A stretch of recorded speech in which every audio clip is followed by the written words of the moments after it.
Peking, China. The summer of the year 1900. The rains are late. The crops have failed. 100 million Chinese are hungry, and a violent wind of discontent disturbs the land. Within the foreign compound, 1,000 foreigners live and work, citizens of a dozen far-off nations.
What is this terrible noise? Different nations saying the same thing at the same time. We want China.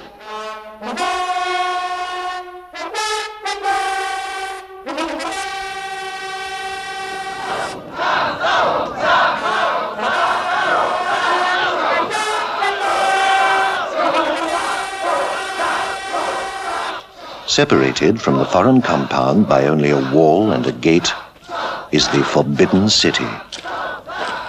Here in untouchable isolation lives the Dowager Empress, last of the Manchus. Protected by an army of eunuchs, she holds court and consults with her ministers, mandarins and generals. You will halt the execution. But I have orders from Prince Tuan. And now you have an order from me.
The nightingale will recover.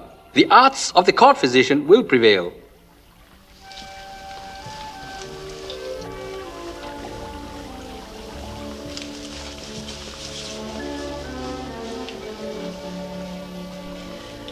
Only yesterday I listened to its song. Your Highness, the execution has been stopped. Who? Young Lo. Your Majesty.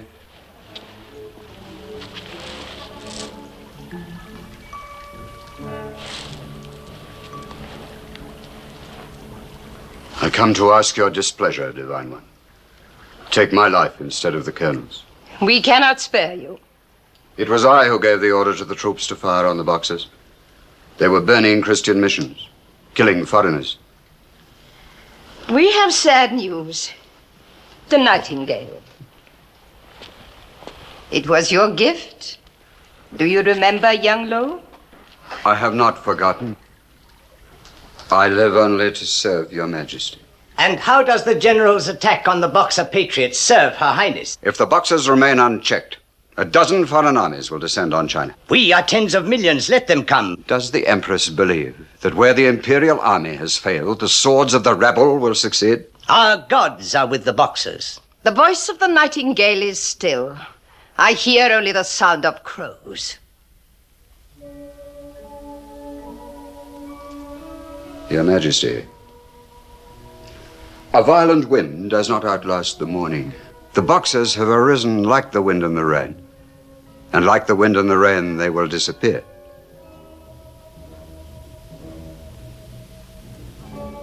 May the Boxers be guided by the will of the gods. About the Colonel, Your Majesty, let his end be a sign to the people and a warning to the foreigners. The Colonel's death is of no consequence. But his life has set my prince against my general, and this disturbs the tranquility of the morning. Let him die for this offense.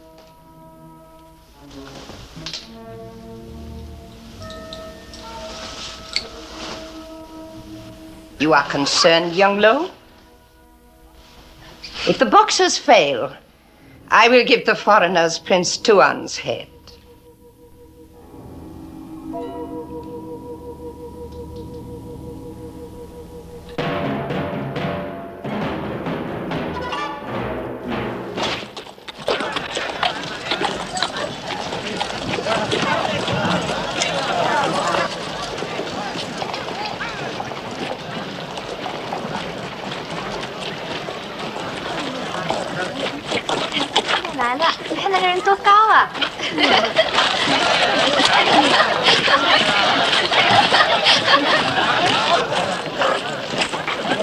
Nice black soldier.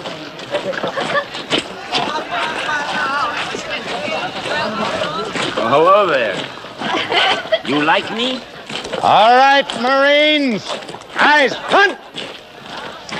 We're almost in Peking, the capital city of China. This is an ancient and highly cultured civilization. So don't get the idea you're any better than these people just because they can't speak English. A few words of Chinese will go a long way. Repeat after me. The word for yes is shit. Shit! The word for no is bullshit. Bullshit! Remember, it's just the same here as anywhere else in the world. Everything has a price. So pay your money and don't expect any free samples. Yes, sir!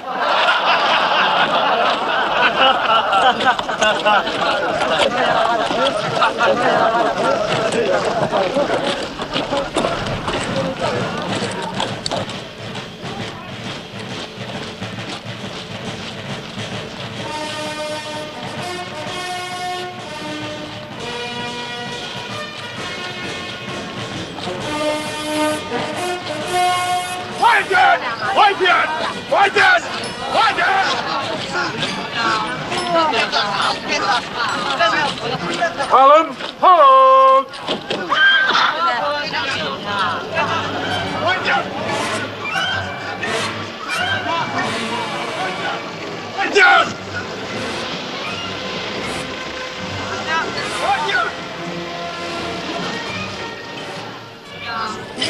You gonna break that up, Major?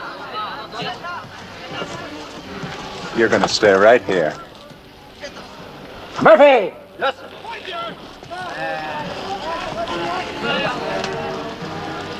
Order up!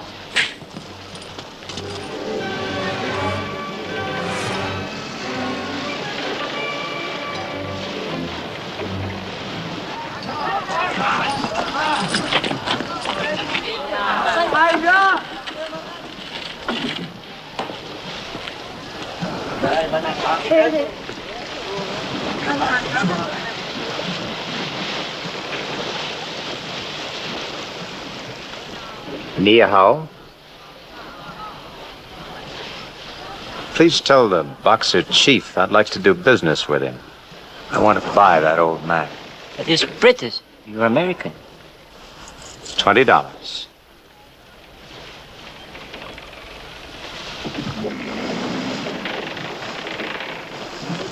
你跟他啰嗦什么东西啊？为什么卖的那么便宜？ Chinjo! Tell him I'll only do business if the old man's alive. Nothing if he's dead. 跟他要双倍的钱，跟他要嘛。 $40. All right.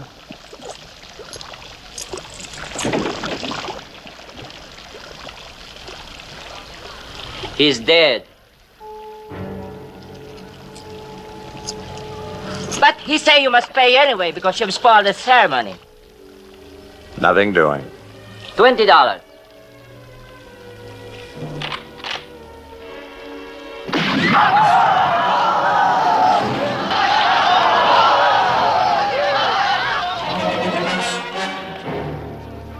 Tell your friend I'm still willing to do business.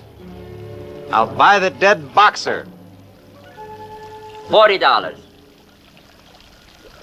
$20.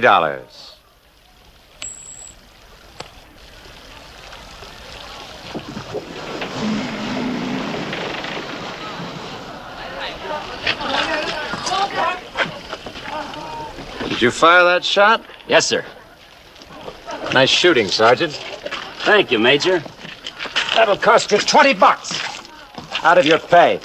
Pull in! Hooray, fling!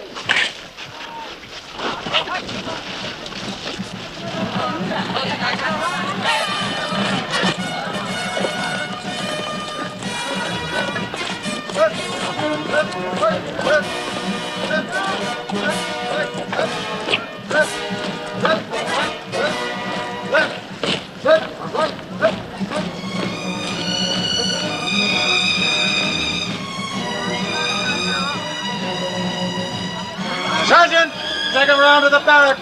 Yes, sir. Murphy, go!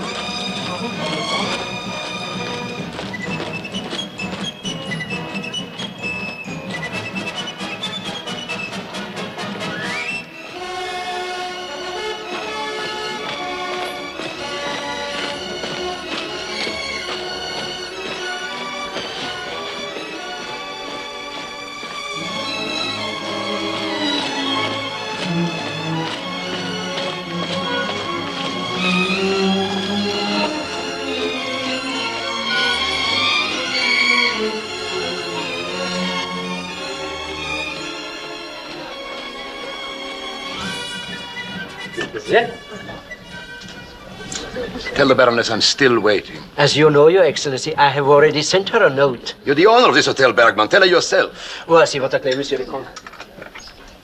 Excellency, please. Scusi, signor.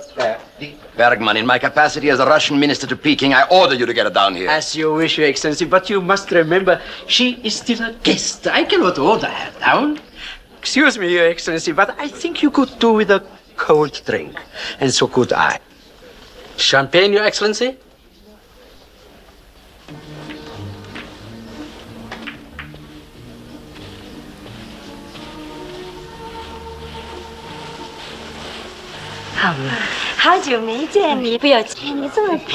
Natasha.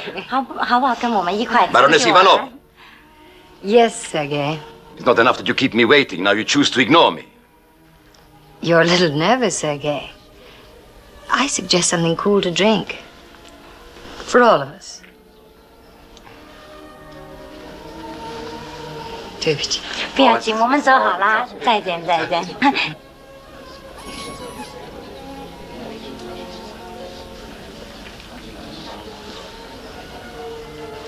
Natasha,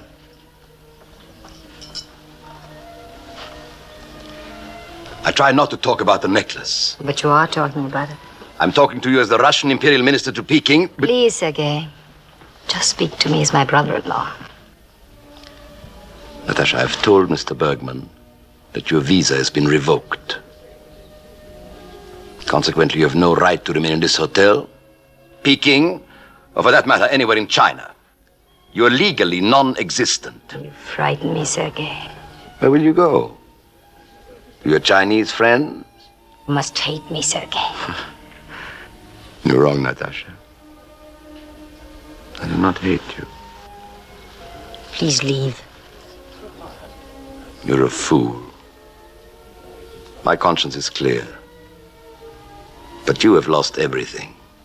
You will end up naked in the streets. Not entirely naked. I'll still have the necklace.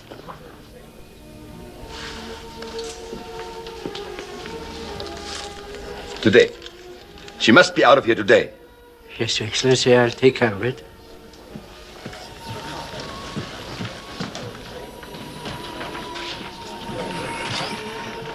Good afternoon, sir. I hope I get one of the rooms with a bath this time. I'm sorry, sir. Did you have a reservation? Well, hello there, Louis. Hi. Hi. When did you get in, Colonel? This morning. What kept you so long? We had a walk the last 10 miles. The railroad isn't running anymore. Gentlemen, the railroad isn't anymore. Major Louis. Bergman, haven't you got a room for me? Our rooms are taken. However, if you wait a short while... Fine. Thanks, Tang. Here you are. Thanks, Major. Anytime you need me. There's half my life in here, Bergman. Take good care of it for me. And some more of your life here, Major? Oh, yeah. Let me use your wastebasket. Well, that's 6 months. Open a letter, you have to read it. Read it, you may have to answer it. Luis! Ah, Carlo. Carissimo. Capitan. You're late. What kept you so long? I lost 2 men. Had to stop to bury them. Come on, Andy, let's get something to drink. Right. Why don't you try to get a room here, too, Andy? Sure. I want to look up the kid. Maybe find a place closer to her. Oh, yeah. Yeah, little girl. How old is she now, anyway? 11? Well, I guess she's 12 already. It's rough on her. No mother and practically no father. What else can I do? Now she's with a French mission with a bunch of Chinese orphans. You're better than most fathers. At least you try to see her when you can. Yeah, but leaving her in a mission. It's not my idea of how to raise a kid. What do I do? Take her back to Illinois with me? How would a half-Chinese kid make out in Illinois? And treat her like a freak back home. No, she's better off here among her own kind. You really think so, Matt? Sure. May I have your key, Baroness? I must have a room for the American officer.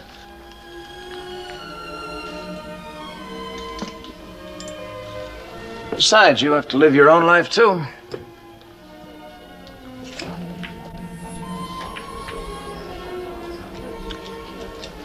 Excuse me, I just had an invitation.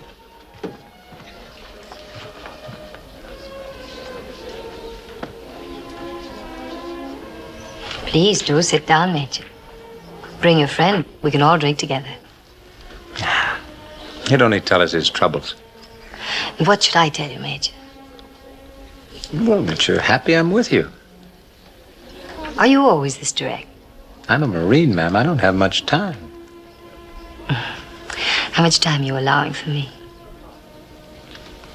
Now? Huh? Have you found this approach very successful? Not really, no, but it's the only one I know. Keep drinking, Major. The tight uniform will hold you together.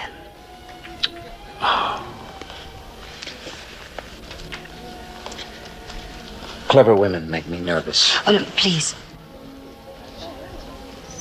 Please don't go.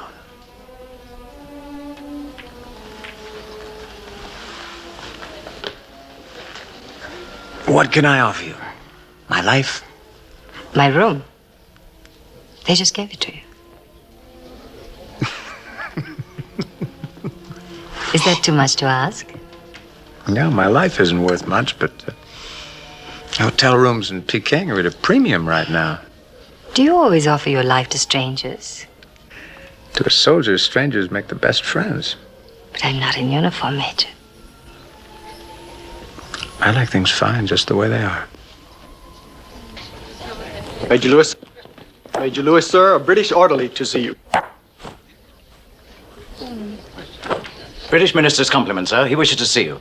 He told me to tell you, sir, that your minister, Mr. Maxwell, is in hospital, but he's been authorized from Washington to act for him. Oh, fine. Tell him I'll be right along as soon as I get cleaned up. Yes, sir.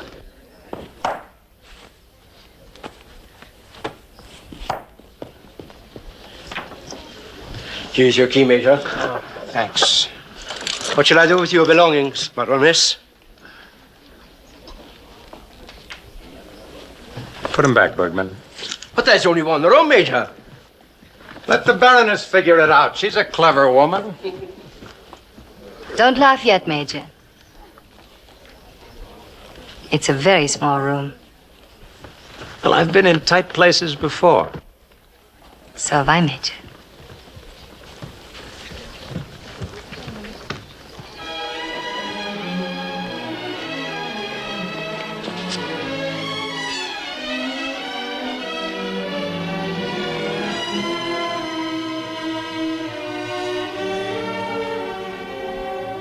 Daddy. Teresa. Daddy.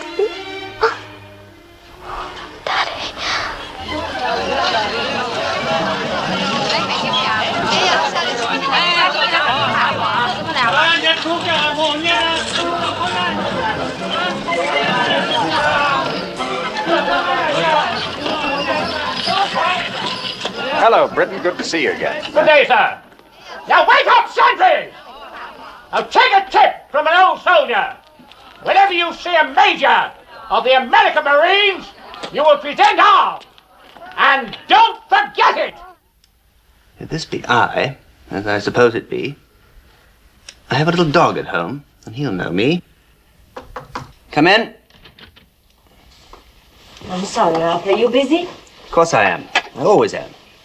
Busier than usual, or just busy? Both.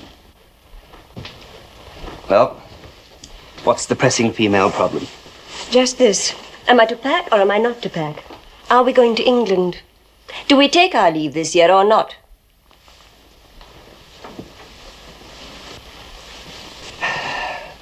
I don't know. You don't know. So why don't you just pack, and then if we don't go, all you have to do is to unpack. If the men had to do the packing and the unpacking, the world would be a very different place. If I had my way, What? you and I would have long since packed and been miles away from here. You and I. That's a comforting thought. Thank you, darling. Is it all going to go up in flames, Arthur? Not if I can help it. What do you mean? Let me try and put it in a nutshell. If I encourage the policy that the great powers should be tough with China, that will bring about a situation where China will become just another battlefield for the great powers to fight over. So I think it's wiser if we accept this temporary humiliation at the hands of the Boxers and hope that by damping down the fire, the kettle won't boil over. And then?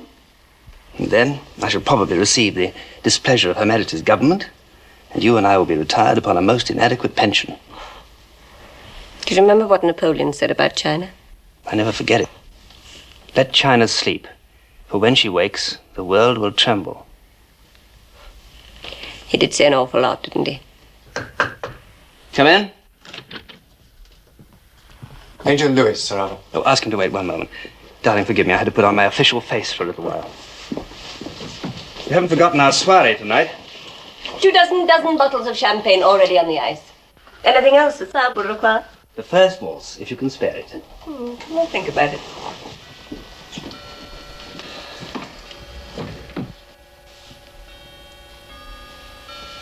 Philip?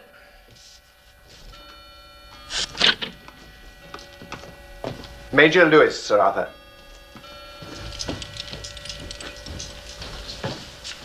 Major, do you want to stand up or sit down or walk around the room? Personally, I'm going to walk around the room, but you please yourself. I have a most unpleasant task to fulfill. So, first of all, I'd like to congratulate you on the initiative you showed this morning with Father Beamish. We were a little late. It's most unfortunate that a Chinese was killed. The boxer? A Chinese citizen, Major. You're not in the Wild West now, you know. You don't go around shooting Chinese like you do Red Indians. No, sir. And secondly, I want to warn you that any repetition of your irresponsible behavior could very easily involve the last remaining members of the human race in a conflagration of considerable proportions. I understand. And lastly, since your own minister is suffering from what might turn out to be a diplomatic illness, it is I who have to tell you that your presence in this city is no longer required. No longer required by who? Major, I am just relaying a message from your own legation. Personally, I'd be delighted if you stayed. Yes, sir. Look, I suppose you know all hell's going to break loose here. If all hell is going to break loose, it will not be because we have provoked it. So we'll all just walk softly and hope for the best. Even if we walk on our knees, we can't stop this. I have just marched 70 miles from Tenzin. There are Boxers everywhere. They're killing every white man, especially missionaries, and every Chinese Christian they can find. And the Imperial Army isn't lifting a finger to stop them. The Boxer bandits have been with us for years, Major. It could be that you're unnecessarily alarmed. Well, the next time I see some bandits murdering an English priest, I'll try not to be alarmed. I've been a soldier myself, Major. I understand exactly how you feel. But as a diplomat, I have to try and look at the larger picture. I wouldn't know about the large picture. I just do a job patrolling the rice paddies out in the back country. But I know this much. If the Boxers get as far as Peking, you're going to wish there were more soldiers in these compounds and less women and children. Well, now we've both had our say.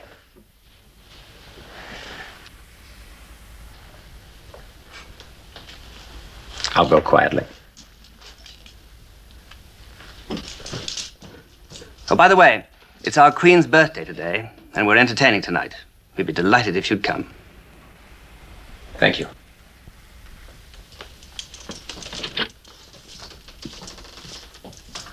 I won't leave Ming behind. I'll pack him in my case. Don't be silly, Tommy. He'd suffocate. What's that? He wouldn't be able to breathe. It's only for 5 weeks. Come on. Let's go and see Father. May we speak to you, Father? It's very important. There are no secret negotiations in progress at the moment. What's the problem? Mother says we can't take Ming back to England with us. I won't leave my dog. He's my dog. Who feeds him? Who taught him to sit up? He's mine. I tell you what, we'll cut him exactly in 2, and you'll each get half. Oh, Father, don't play King Solomon. I tried.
Excellency, the Minister of Austria-Hungary and Baroness von Reading. Welcome, Prince Tuan, to Her Britannic Majesty's legation. I am deeply honored.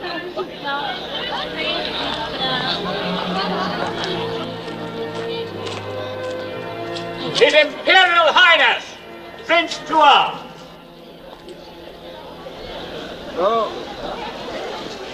I bring greetings from our Empress. You are most welcome, Your Imperial Highness. Greetings and felicitations to your great Queen.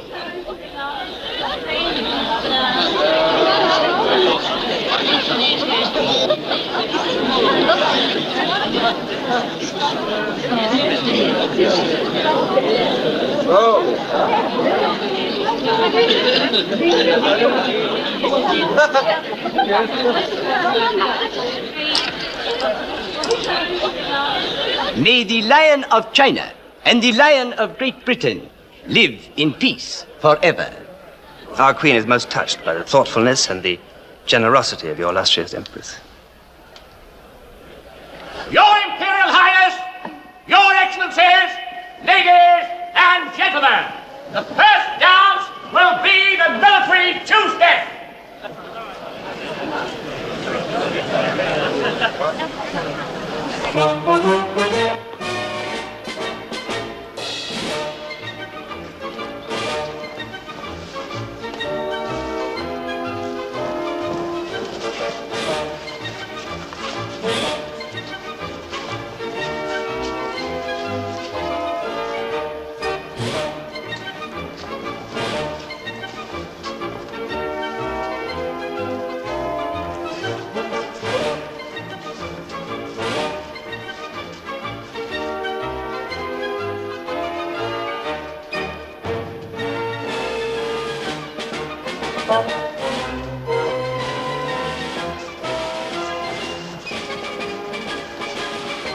Magnifique.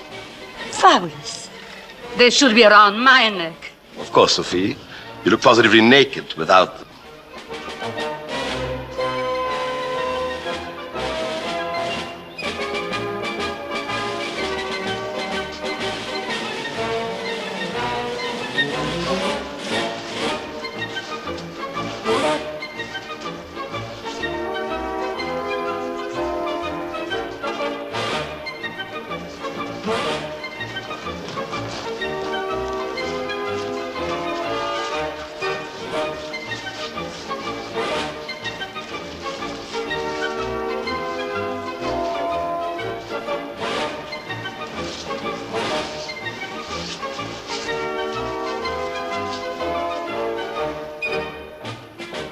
Shall we hook on to the end of the line, Baroness? Oh, no.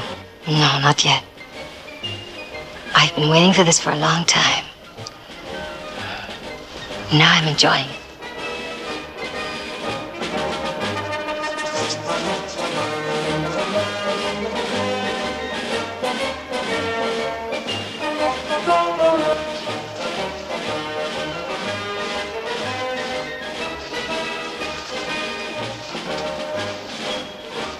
Natasha, you blind us with your glitter.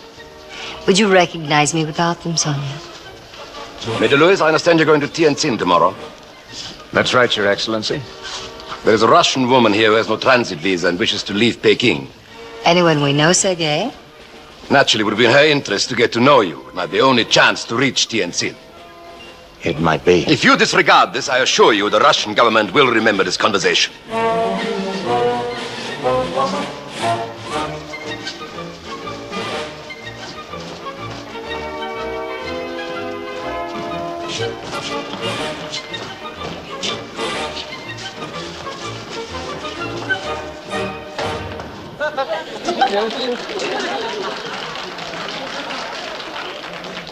Sir Arthur? Good evening, Major. Lady Robertson? I've been wanting to thank you personally, Major Lewis, for trying to help poor Father Beamish. You know the Baroness? Yes, of course. It's been a long time, hasn't it? I know that my husband has already thanked you. Yes, I have already expressed my gratitude. Sir, may I present the Baroness Ivanov and Major Lewis? Your Highness? You must be the American who had the unfortunate encounter with the Boxers this morning. I'm afraid it was the British missionary who had the hard time, sir. The Chinese government is most distressed, but you must not conclude that all Boxers are bandits. Most of them are harmless vagabonds, entertainers in the marketplaces, much like the gypsies in your country. In fact, Sir Arthur, I have taken the liberty of bringing such a troupe to entertain your guests tonight. Boxers? Here? With your permission. Of course, Your Imperial Highness.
Tin.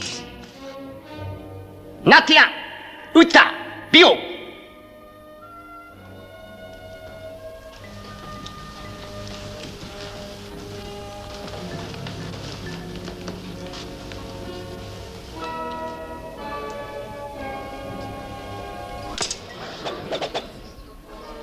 He wants you to take the sword and try to strike him.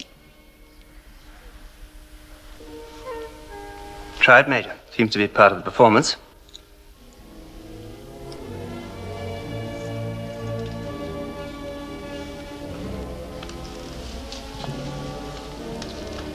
If I kill a boxer, Sir Arthur, does that create a diplomatic incident?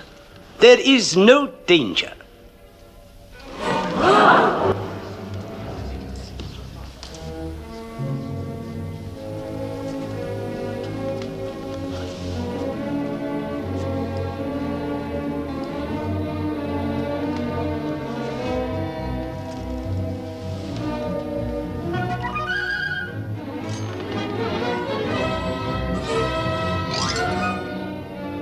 I think you made your point, Major.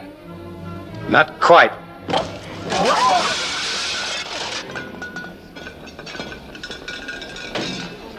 Bravo!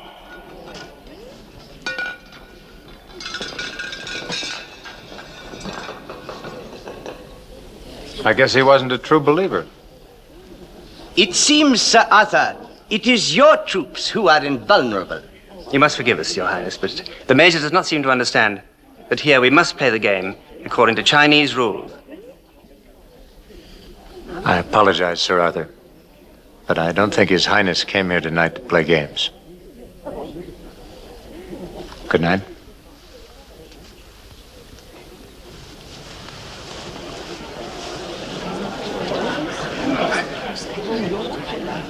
Unfortunately, Sir Arthur, I must return to my duties at the palace. Do not bother to escort me.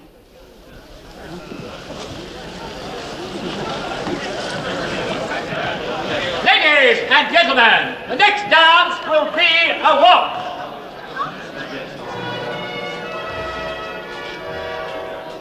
May I have a word with you, Sir Arthur? It's not only an insult to the British, but an affront and a challenge to all powers. A full report of this outrage will go to the Kaiser himself.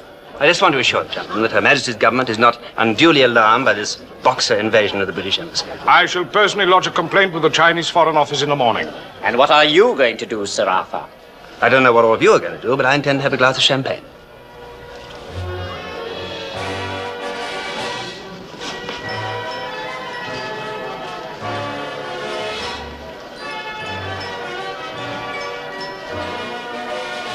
You know, I admire Sir Arthur. He always gives me the feeling that God must be an Englishman.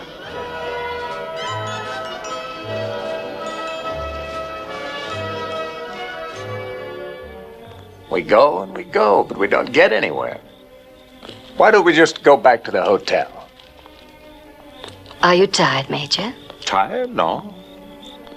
Ready to turn in, maybe. Have you ever been inside this temple, Major? I think we could get a better drink at the hotel.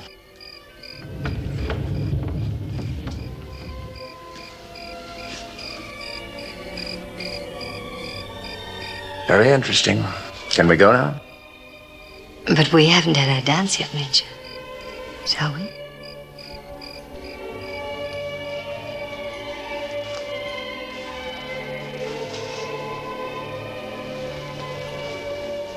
What happens to you in Tientsin? I'll be entirely in your hands, Major. You're in my hands now, but you seem to keep slipping through my fingers.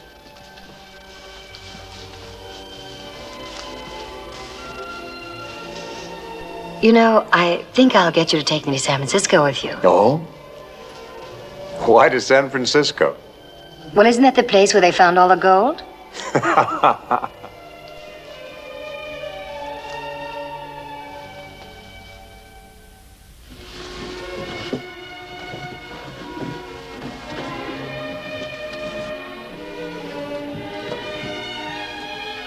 Just a minute.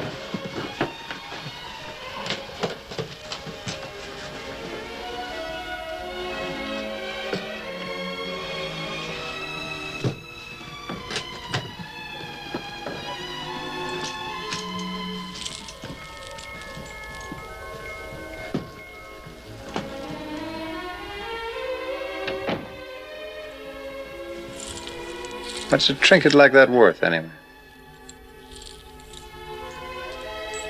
A lot of money.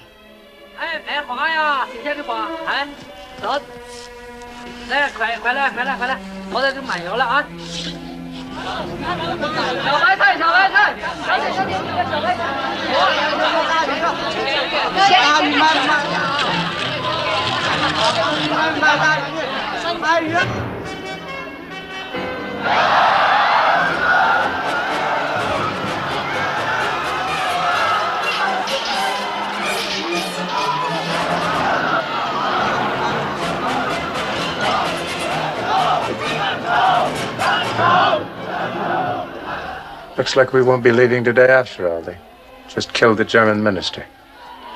But, Matt, we must leave. I have to leave.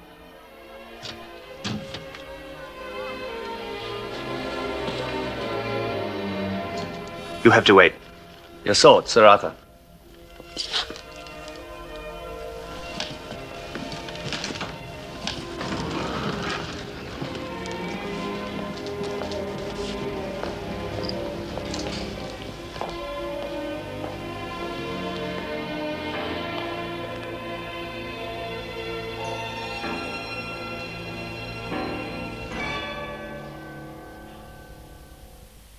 You are well, Sir Arthur?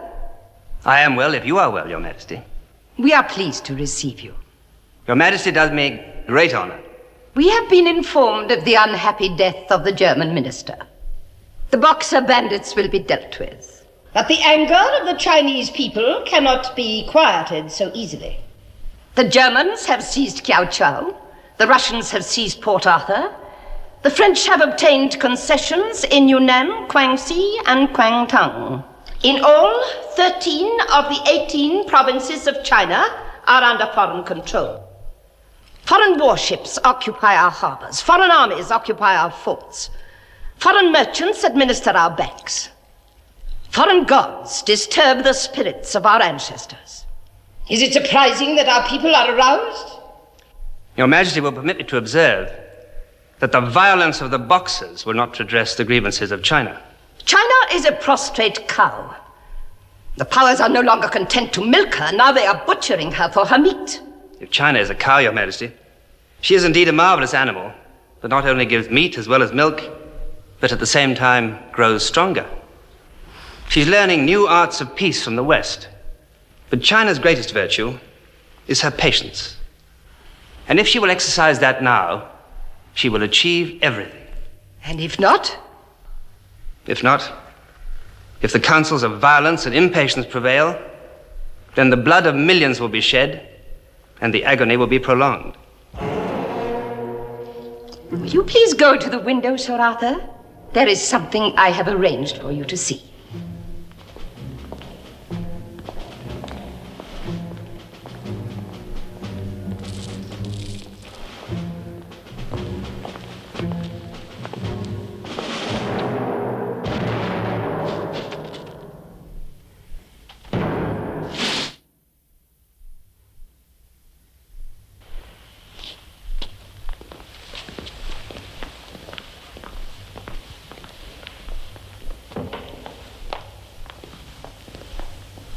I hope you will inform your government that Chinese justice is swift and thorough.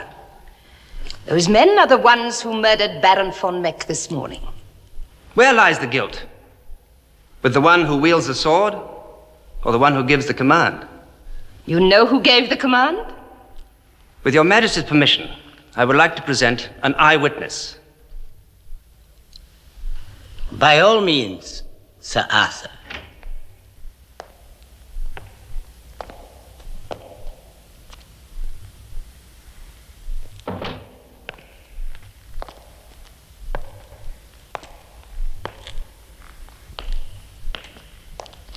Major Lewis, Your Majesty. Evidently, Major, you are in possession of secret information about the Boxer leadership. It's not much of a secret, Your Highness. Please go on, Major Lewis. I saw the man who commanded the Boxers this morning. The one who ordered the attack on the German minister. You would know him? It was Prince Tuan. You believe this story, Sir Arthur? I do, Your Majesty. And you have come here to ask us to take action against Prince Tuan? I have come here with the truth. The truth that is already known to the German government and to all the other powers. We reject your truth, Sir Arthur, and your protest. We are pleased to inform you that Prince Tuan is our closest and most trusted advisor. Only this morning we appointed him to head the Foreign Office. For our part, Your Majesty, Great Britain wants nothing more than continued friendly relations with China. Because of the protracted drought, because of hunger and unrest among my people, because of the merciless demands of the foreign powers, the situation in Peking cannot be expected to become tranquil. Therefore, we earnestly advise you, Sir Arthur, that all foreign residents, including diplomatic personnel, should leave Peking within 24 hours. Is Your Majesty informing me that she is severing diplomatic relations with all the powers? Not at all. Her Majesty was clear enough. Her Highness is offering informal advice for your safety and protection. I'm in favor of that. Major Lewis. If she can't control the Boxers, we'd better get out before we're wiped out. Prince Tuan, you will be responsible to see that these gentlemen are escorted safely to their legations. We might do better on our own.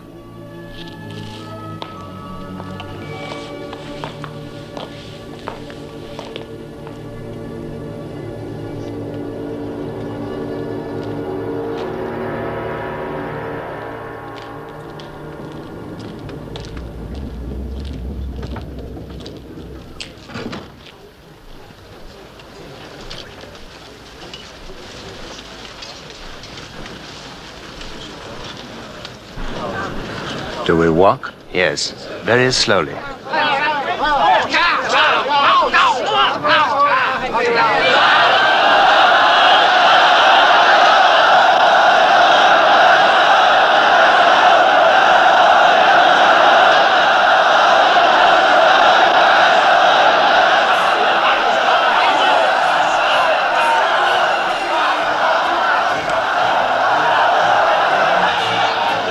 Keep walking.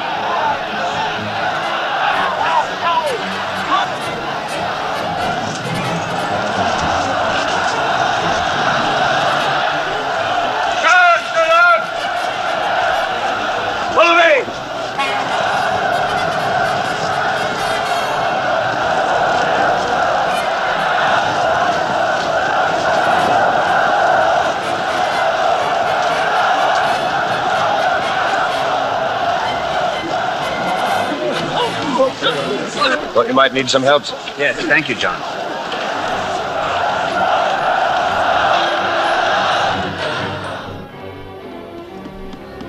Well, count the votes. You're waiting for the American minister. Ah, Mr. Maxwell. I'm sorry to drag you out of your sick bed, but we need your vote on whether to stay or leave Peking. The United States has no territorial concession in China. Never asked for one, don't want one. I'm afraid I have to abstain, Sir Arthur. I understand, Mr. Maxwell. I just wanted you to witness the proceedings. Well, congratulations, gentlemen. You have all voted to go. There are 9 votes to leave Peking. Great Britain has voted to stay. We'll stay alone if necessary. But that is not acceptable. We will all look ridiculous if we flee from Peking and the British remain. Perhaps there is a reason why the British would like to remain here alone, the only foreign power in Peking. My French colleague may be right. Perhaps Sir Arthur has some private information? I have made my position absolutely clear. Admiral Sidney is already on his way to Peking with a force of several thousand men. He will be here at the most in 9 days. In the meantime, I, for one, have no intention of displaying fear of the Boxers, nor of handing a victory to Prince Tuan. If the British stay, the Germans stay. Surely, Sir Arthur, you realize that we here must make a decision in the interests of our thousands of civilians. Do you wish to be the one man who's standing in the way of their safe evacuation? I have, of course, appreciated the risk, Senor Goodsman. But I believe, if we all stand united, that the Chinese won't dare mount a serious attack upon the representatives of the 11 great powers. And if we do all stand firm, we may preserve peace in China and indeed in the whole world. Perhaps you are right, Sir Arthur. If the other powers decide to stay, Austria will have no choice. Congratulations, Sir Arthur. It seems the British have won another bloodless victory. I take it you have now unanimously decided to stay. I shall report in my diary that the first vote was 9-1, and that, in a friendly spirit, it was then decided to make the decision unanimous. Well, if that's decided, gentlemen, I suggest we call in the military.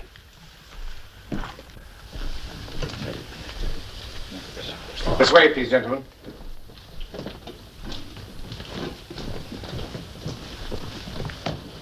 So, Colonel Shiba will give the majority report.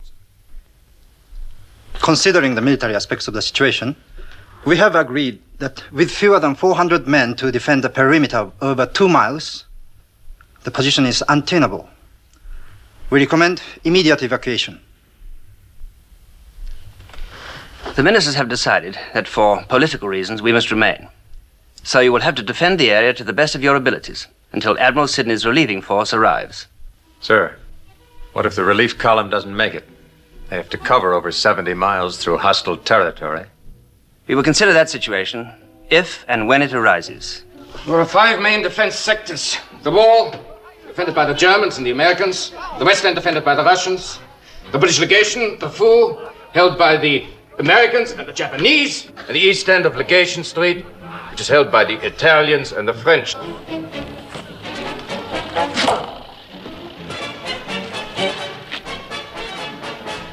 Boxers? Yeah. Where are they? Where the hell are they? They're all around us. Don't be nervous. It's their purpose. Once the shooting starts, you will see them. Every one of them will be outside that wall. Who's nervous? No. No, you can't have them. Sarah, we agreed. We need the books for the barricades. I thought you'd be the first to understand.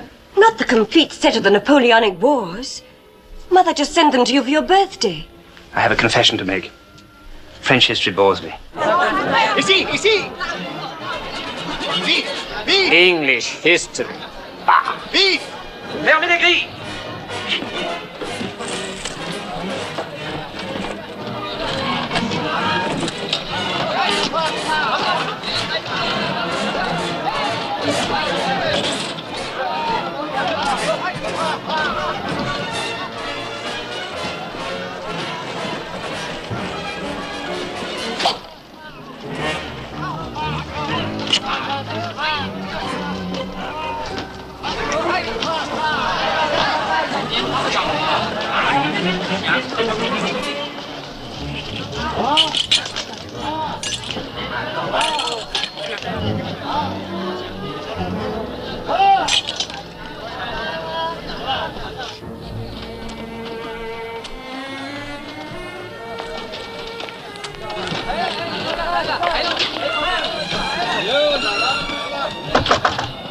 Go away. The shop is closed. It's Baroness Ivanov. I thought all doors in Peking had been closed to me. That I'd lost faith in the Chinese streets. Our Empress has those same fears, Baroness. Boxers. It is hoped her wisdom will prevail. I have your message, old one. Your friend thinks you should leave Peking. What friend, old one? General Yung Lo. It was not possible before. Your husband's brother would have accused us of meddling in Russian affairs. And now? Now? It makes no difference. There will be a Boxer attack. If you should disappear in the first confusion, who will be left to point the finger? At 5 o'clock this afternoon, the fighting will have begun. You will meet a man at the corner of the French legation.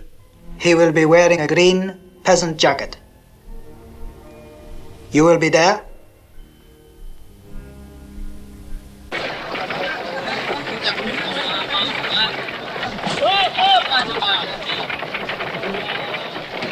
Murphy, go up in the ramp and find out how they're coming. Yes, sir. Well, that's all we've got. Sergeant! Make those men get their backs into it. Hey,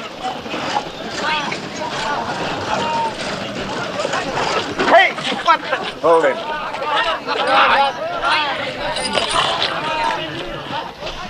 Where do you think you're going? I'm getting out of Peking. Don't you know there are some angry boxers out there? They're not angry with me. We average 200 rounds apiece, Major. That's 20 rounds each man each day. 20 rounds, that's for warming up. You tell them they better start out warm. Yes, sir, I'll tell them. Start out warm.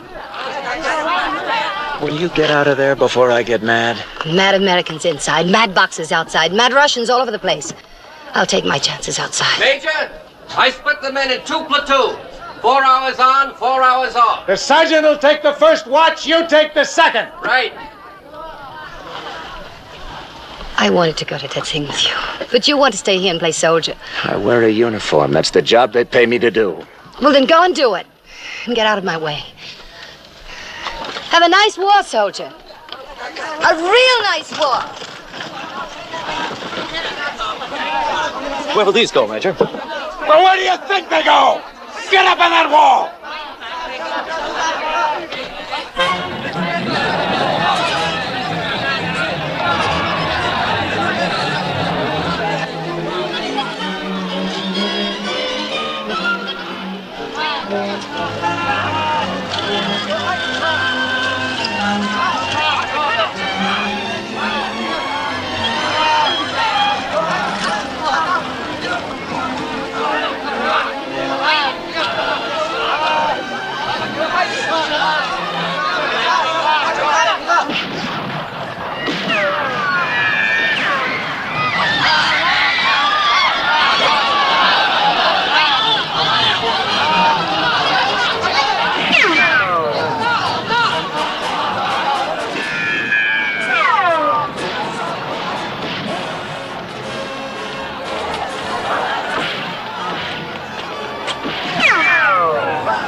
What do we do if we come back?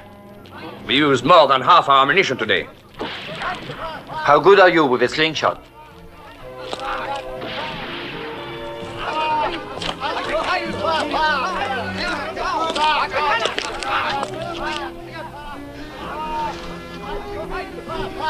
Friend of yours, Baroness?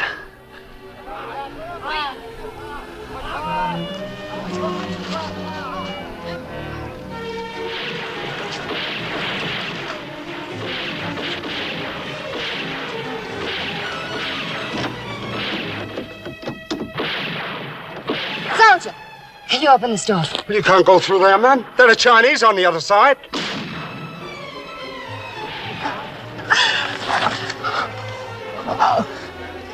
That was a bit of bad luck. It'll be all right. I'll get some help.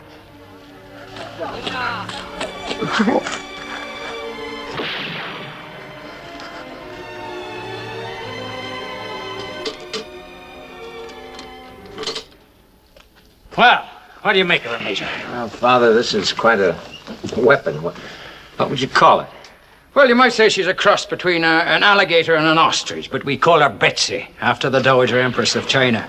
We found this old German gun barrel and some Russian shells of approximately the same caliber. The gun carriage is Italian, and the wheels are French. And that boy over there is fool enough to say he'll fire it. I wonder if it'll be safer in front or in back. The point is, where's Betsy going to be fired? Well, we need the British legation. We're exposed on both sides. Major Lewis, sir. Captain Marshall wants you. What's up? Chinese are on top of the wall, sir. That's what's up, sir. Well, now we know where Betsy goes. Here, over here, you.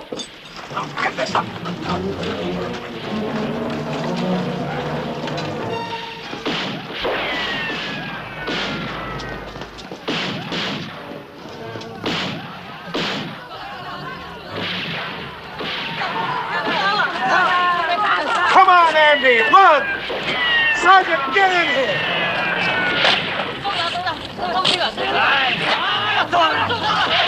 Take cover, damn it! All right, what happened? We tried. There are just too many of them. They keep right on coming. Major Lewis!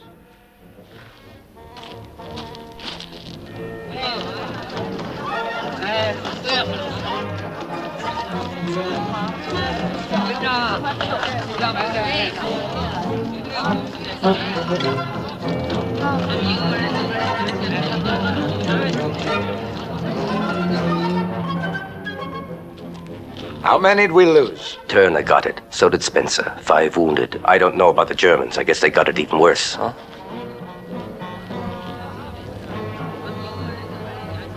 I don't know why they don't rush us right now. We wouldn't stand a chance here. Maybe they think we've got millions of men and tons of ammunition. Well, come morning, they'll think different. They'll roll down those ramps like Niagara Falls. We gotta get them off this wall. We can't. Andy, if they stay there, they can shoot down into the whole legation area, like fish in a barrel. Either we get them off the wall, or we might just as well open the gates and let them in. You get the French priest and meet us in the legation. Right.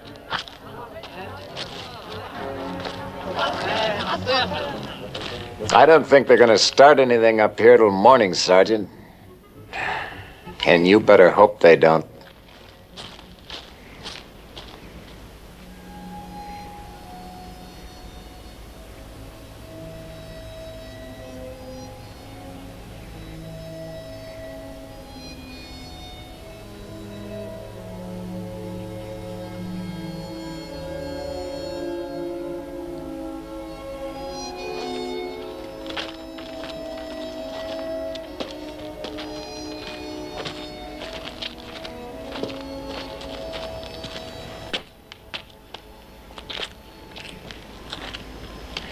No sign of activity, hmm? No, sir. I think they're all asleep. Aye, well, we'd better not be, Sergeant. You'd better wake them all up. Yes, sir. Wake up. Guten Morgen. Bonjour, bonjour. Buongiorno.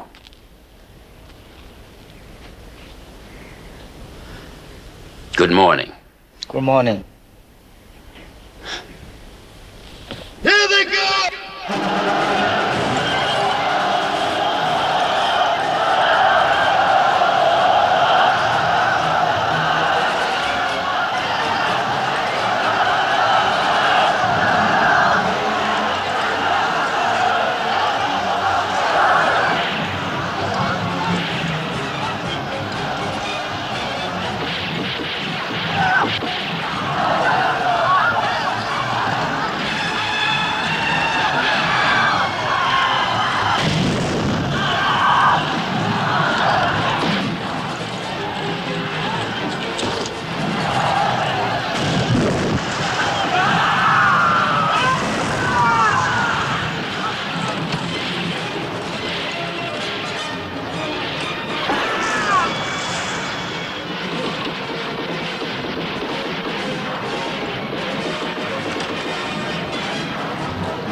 Keep going!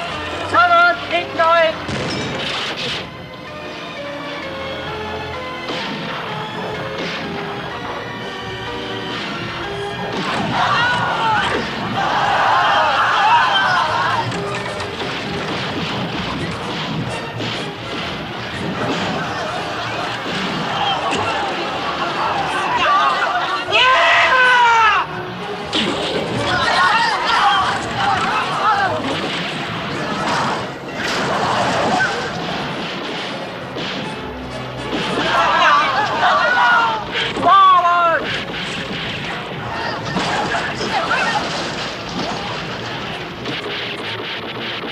Andy, get down!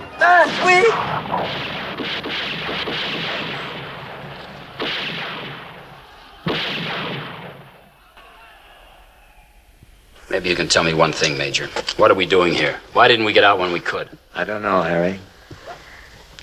I really don't know.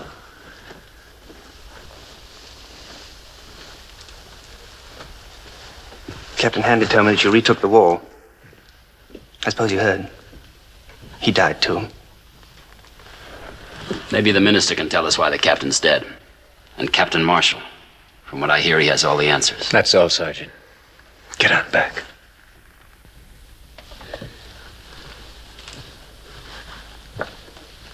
He's a good soldier when he knows what he's fighting for. It's easier when it's something you can see. A wall, a hill, a river. But how can you explain to them when it's for a principle? You can't. Not here in China. It's too far from home. I know.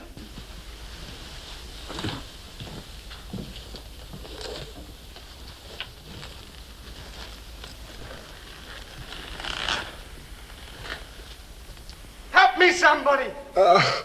I won't stay. Don't want him to take my leg. I won't let them take my leg. Tell them. Don't let them Hold take on, my soldier. leg. Hold on. Don't want to live half a man.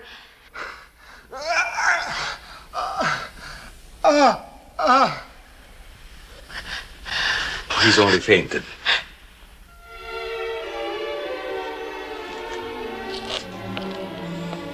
You can go now. Can you save his leg?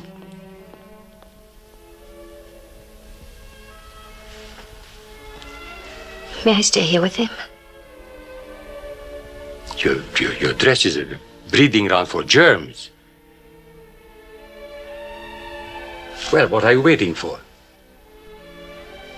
Get rid of it and put on a uniform. Thank you, Doctor.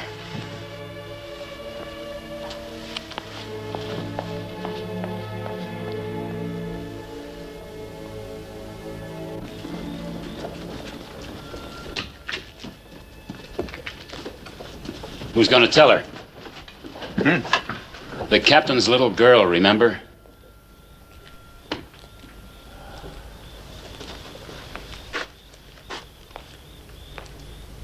It's pretty late now.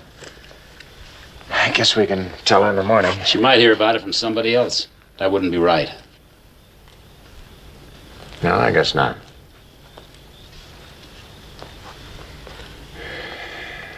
Let's get a drink first. Afterwards.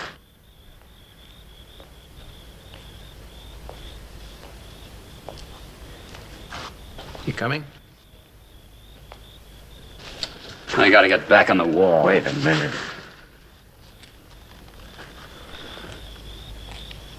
All right. Where'll I find her? With the rest of the orphans in the Fu.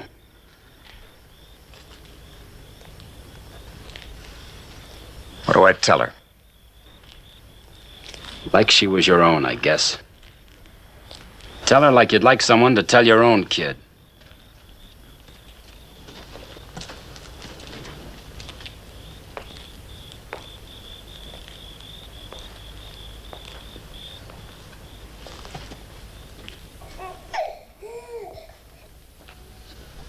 Don't you know which one she is? No. There are so many new children who just came in today.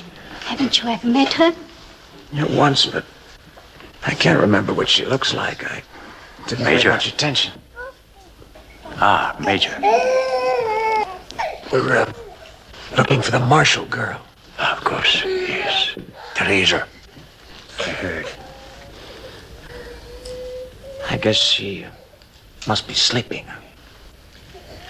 Maybe you could tell her in the morning. I think it's important that you tell her, Major. After all, she knows that you were her father's friend. I'll wake her.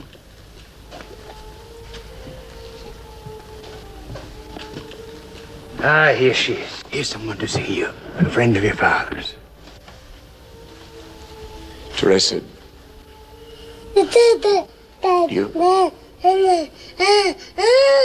do you remember me? Yes, Major. I have something to tell you. Now, why don't the two of you stay here and talk?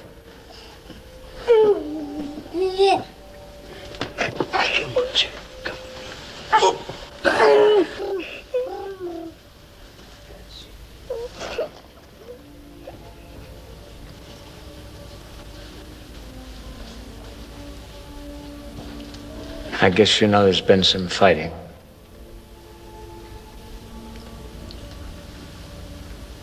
Well, as I said, there's something I have to tell you. Is it about my father? Yes.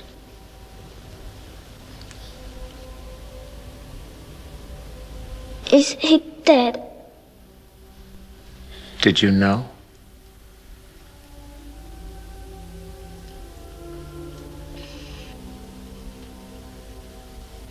Well, you knew he was a soldier. It could have happened any time.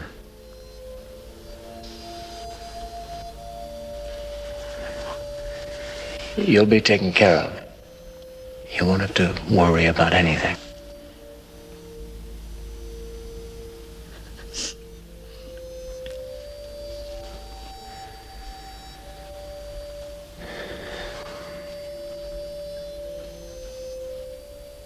Well,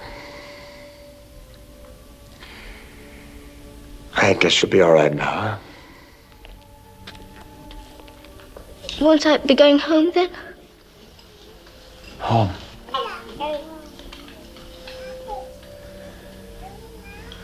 To America? He said he'd take me home.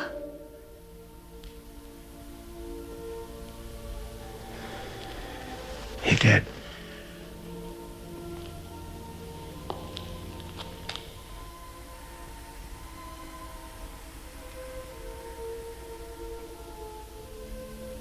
When? Every time. And just today again.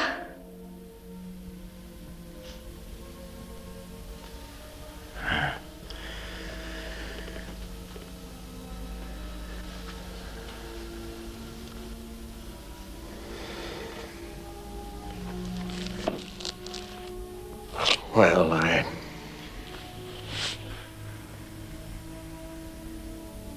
I don't think you'd like it there.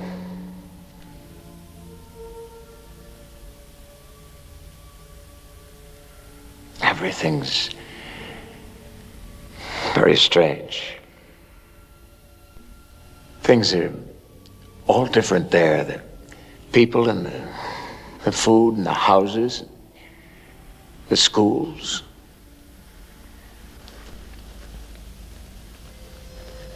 Anyway, if you want, we can talk about it some more. In a few days when things quiet down. Hmm?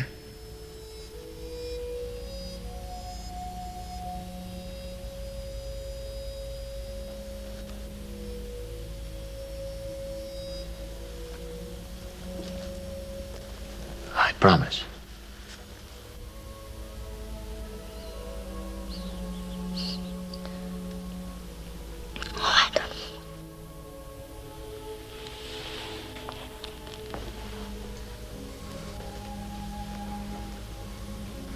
All right.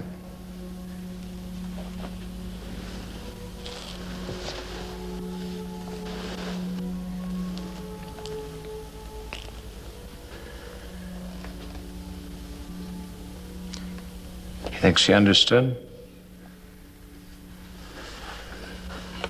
Mother dies, the child feels deserted. When a father goes away, even for the best reasons, the child feels abandoned. Teresa's had more than her fair share. She understands too well. I don't know what else I could have told her. There's only one language a child understands. Love. Well, she's not mine.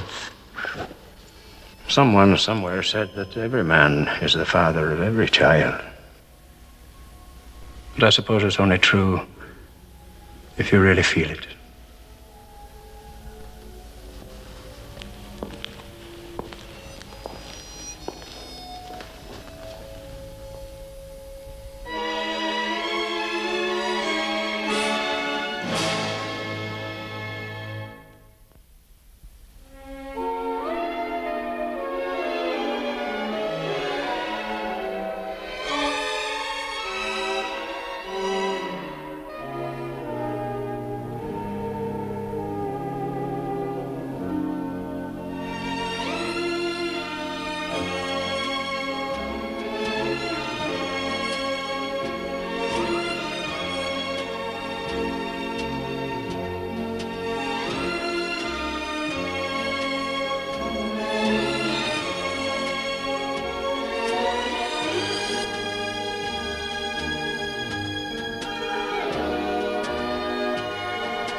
The British Admiral and his forces are trapped between Langfang and Amping. The Boxers do not climb a tree to look for a fish. They have done their work well. The railway is destroyed before him and to his rear. He can neither proceed nor retreat. You see, General, the Boxers are not as useless as you believed.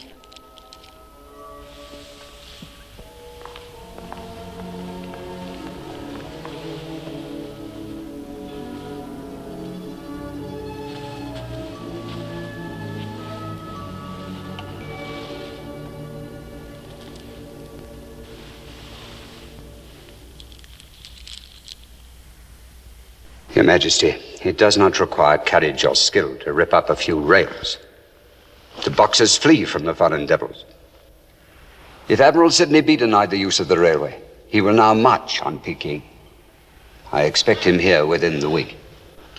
It is true, Your Majesty. The Boxers are not equipped to stop such a well-armed force. Only General Yang Lo's Imperial troops can do that. The Imperial troops have no part in this foolish uprising. The Imperial troops will do as Her Majesty commands. Who is there who can make muddy water clear? Your Majesty, first we were told that the Boxers would destroy all the foreigners in Peking within 2 days. Next, we were assured that no foreign army would ever even approach the city. If we commit the Imperial armies against Admiral Sidney, we shall be declaring war on all the powers. Our armies, for all their courage and devotion, could not possibly win such a war. The Boxers have created an opportunity for a great Chinese victory. If our troops destroy the foreign forces, it will prove to all the world that China is no longer helpless. It will be the beginning of freedom. Each of you speaks with the voice of a patriot. Prince Tuan counsels a reckless adventure. General Young Lo counsels prudence and patience. Prudence and patience for what? China's condition can be no worse than it is. Even if we should start a war and lose it, what more can the powers take from us? General Young Lo, you will personally command our troops and turn back the foreign armies.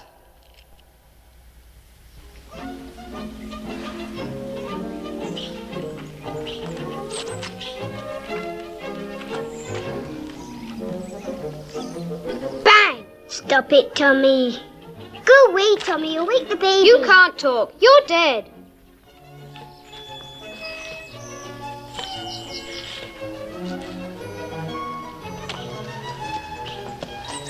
Bang, bang, bang. You're not to play at that end.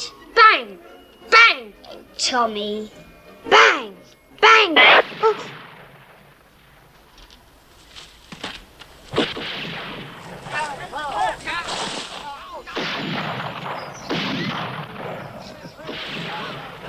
Tommy! Good, turn out, follow me. Mummy, Mummy! Mummy, look quickly! Mummy, Mummy! Mummy! Mummy!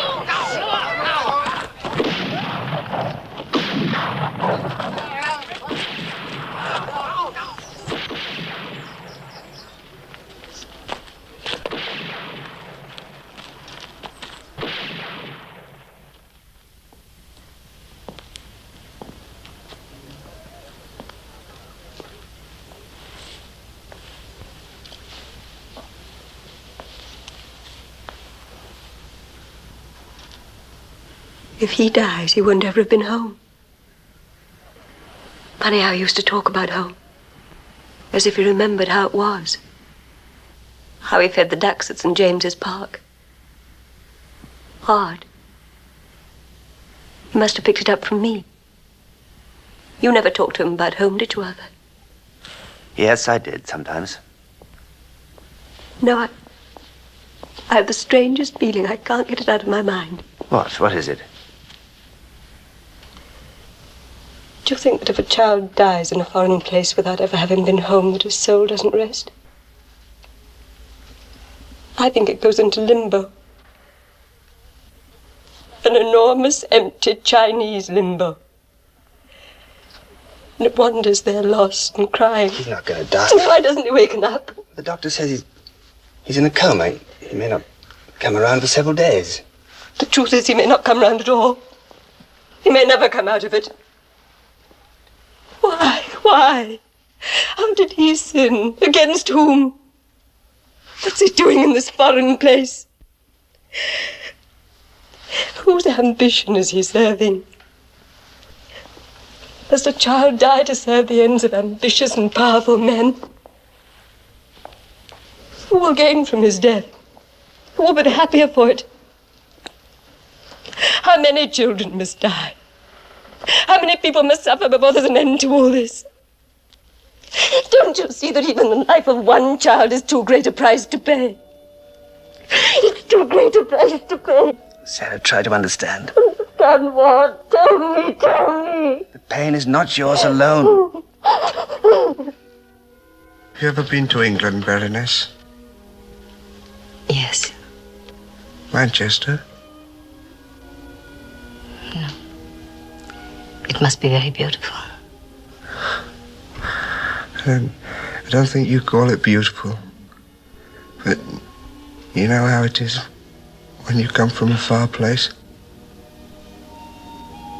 Go to sleep now. You might dream of Manchester. It would be like a visit home. Now, easy, slowly. That's right. Count Litnov is a second cousin to the Tsarina. You cannot treat him like a common soldier. The bullet that hit him was not afraid of wounding a count. And the germs in his wound do not care if he's the first cousin of the Tsarina. He will be treated the same as any man in this hospital. Good day, Baron.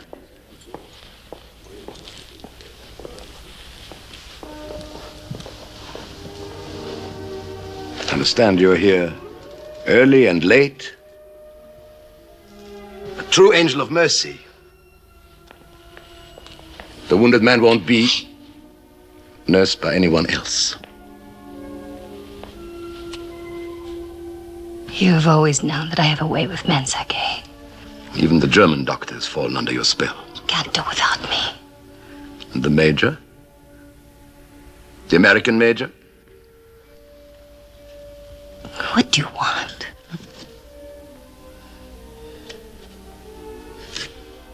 I would like to be present when he finds out what you are. You'll be present. You'll be the one who tells him. You're just waiting for the right moment.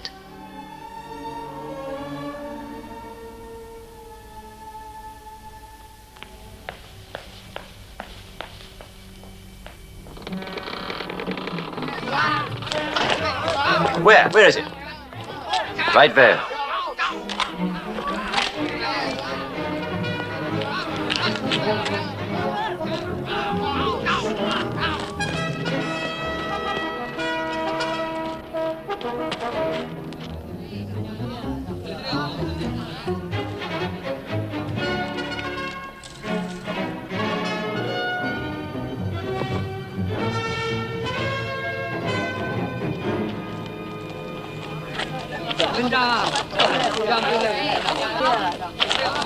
Open it up. Ouvrez la porte. There you are, Sir Arthur. I've got a message for you from Admiral Sidney. It's good to see you, Reverend Michelson. Oh, dear, dear. Now, where have I put it? Hope I didn't lose it. Where did you see Admiral Sidney? One thing at a time, sir. Here it is.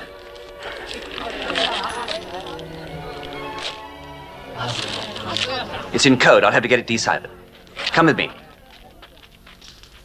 With a mixed force of 2,200 officers and men, I proceeded by rail as far as Anping. There I encountered heavy opposition from large forces of Chinese imperial troops. I sustained casualties of over 10% and considerable loss of material. It was impossible to continue toward Peking.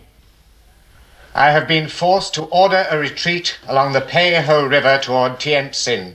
Signed, Harold Sidney. Why doesn't he say something? No, about the future. What does he say?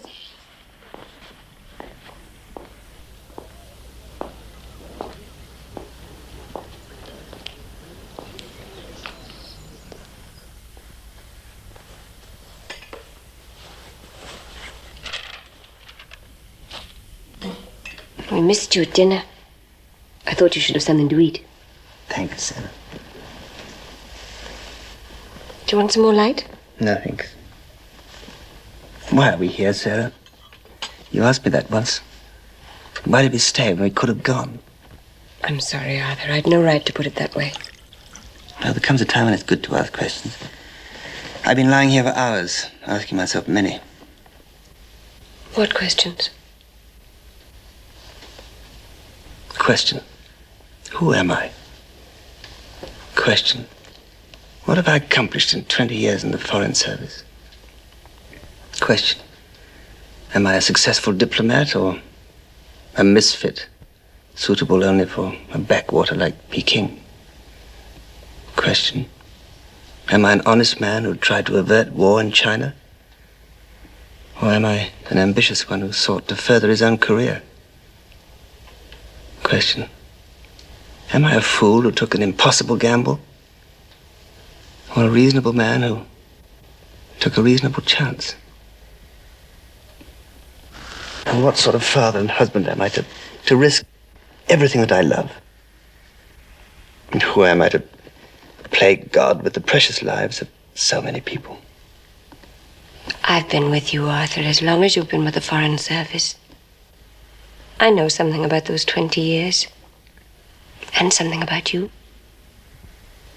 I know that only an honest man would ask such questions.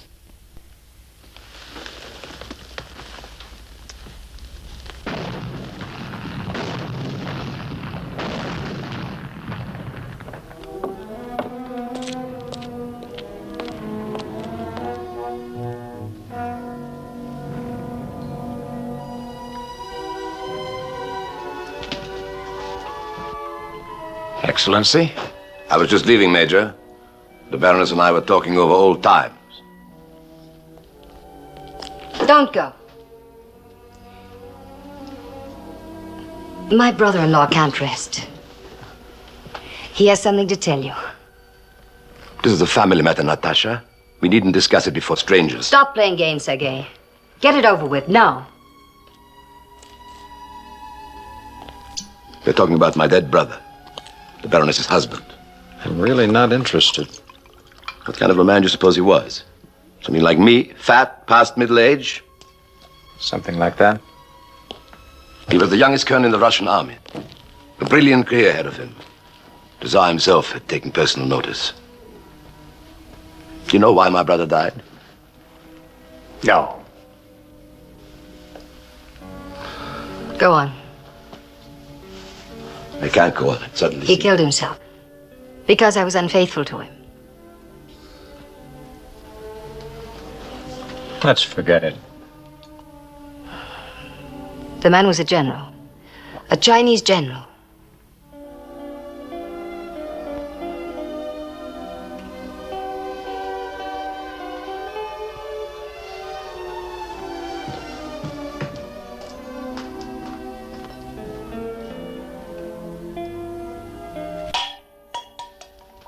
Can't you imagine yourself in love with a Chinese girl? That's not the same, is it?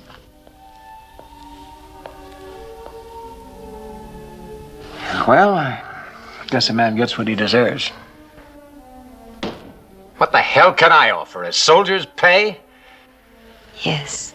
Well, a soldier's pay buys a soldier's woman.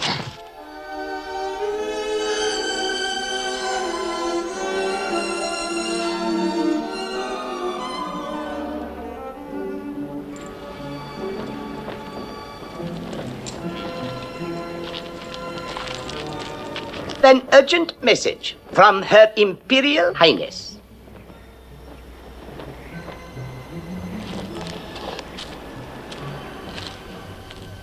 And therefore, in view of the unprovoked aggression by the armed forces of Great Britain, Germany, Russia, France, the United States, Japan, Italy, and Austria, under the command of Admiral Harold Sidney, the Imperial Chinese government demands the immediate and unconditional surrender of the armed forces of these nations in Peking, and the surrender of all their weapons. We will await your reply.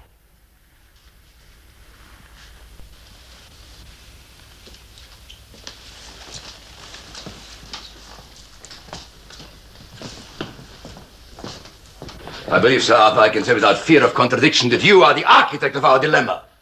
What do you propose now? I think, gentlemen, you should know the military facts. We have had almost 100 casualties, about 25% of our forces.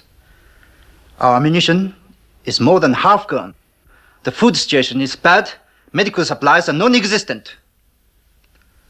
And by any reasonable estimate, it will take 4 or 5 weeks to assemble a sufficient force on the coast to fight through to Peking. What is your answer to that?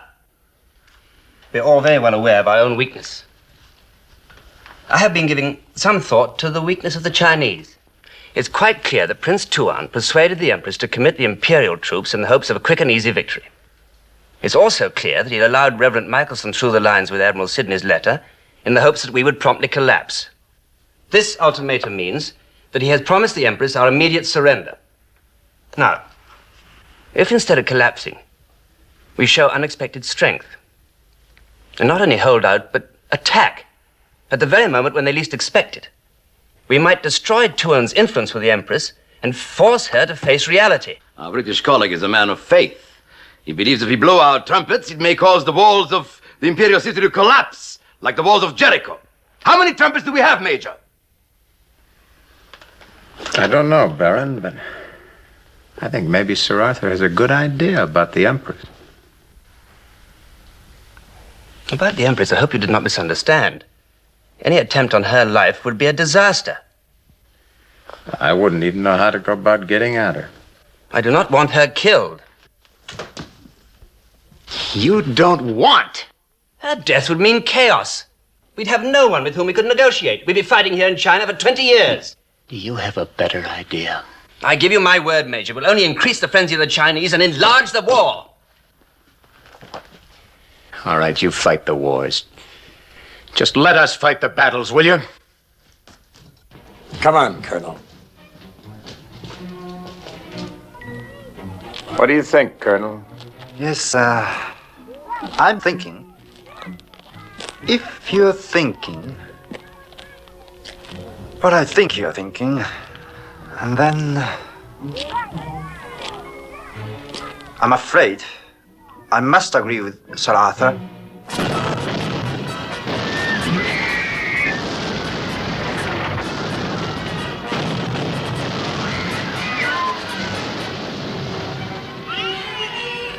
They're using the big guns now.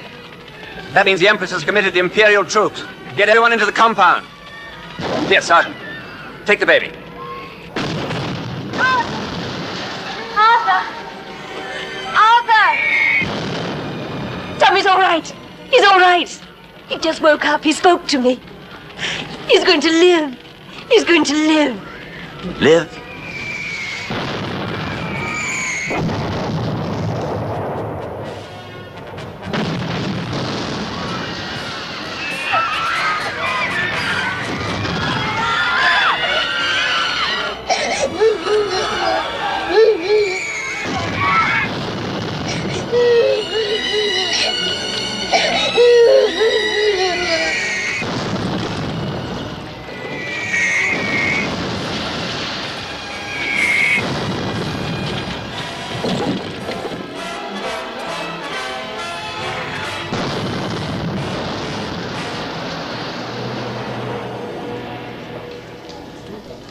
Well, you wanted to avoid a war, we got a war. You thought we could wait for Admiral Sidney? Sidney's not coming. Now you think we should attack. Attack who? The whole Imperial Army? And attack with what? 115 rusty guns? I just got word that Tuan is preparing an enormous victory celebration for the Empress in the Imperial courtyard for tonight. I suppose we're all invited. I still say that we should do something instead of surrendering. Something that would make Tuan lose face. Well, we could blow up the palace. You know, the Chinese have a very well-stocked arsenal not too far away from the Imperial City. What would happen if that went up? I know about that Right in the arsenal. middle of their little party. I also know it's a mile and a half through their lines. I'm not talking about going through their line. I'm talking about going underneath them. Look at your map. I think we can get to that arsenal by way of the sewer and blow the whole thing up just when Tuan's telling the Empress that the foreign devils are completely defeated. Right through here. Of course, how we get back again is another question. We? It doesn't take a military genius, Major, to crawl through a sewer.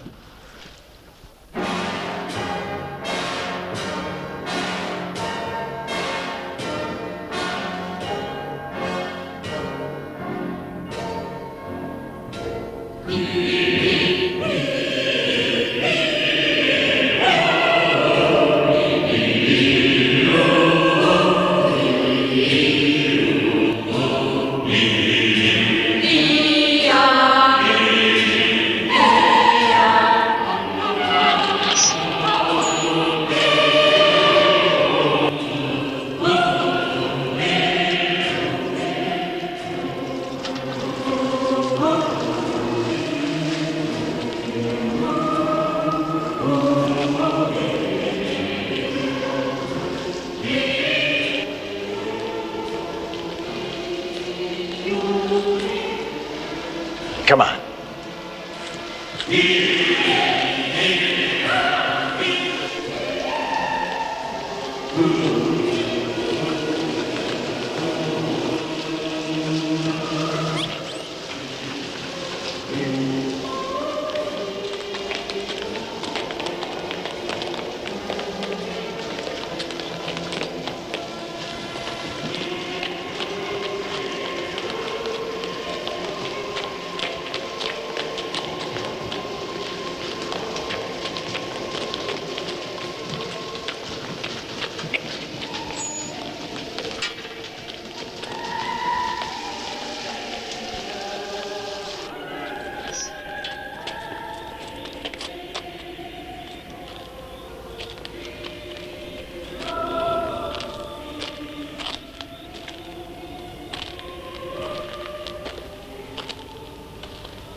off now, we'll be blown sky high.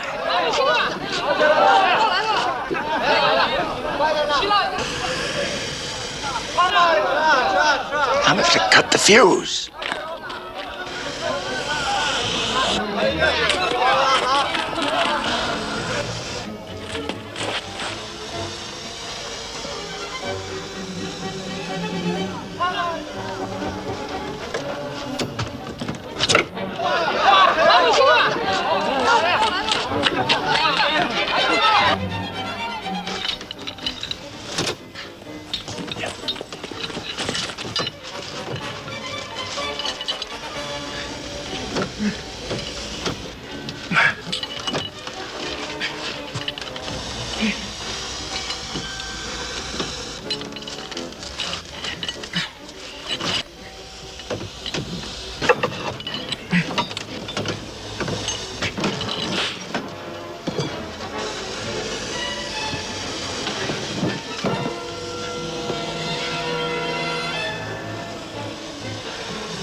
It's too short.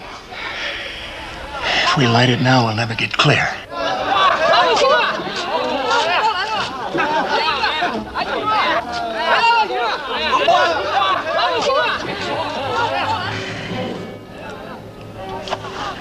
Get these two ends joined together.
I suppose, Prince Tuan, you have come to report the complete destruction of the legations.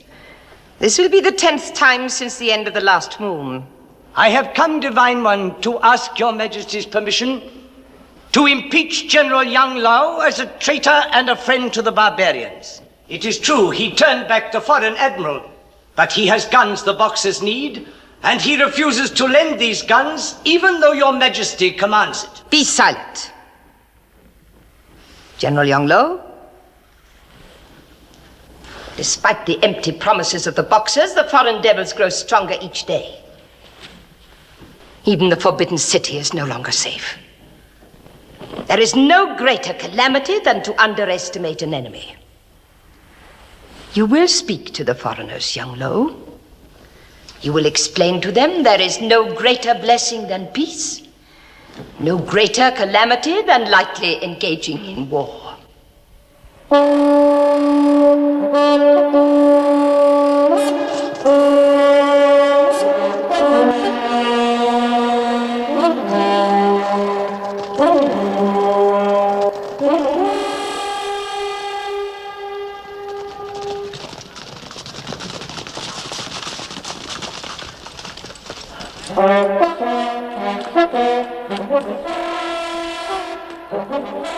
Looks like they've called off the war, Major. Throw down the line.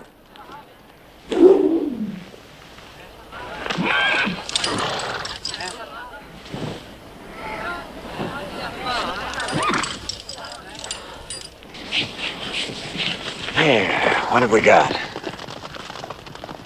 It's a message for each of the ministers. See these get delivered. Yes. From General Yang Lu. Seems they want a truce.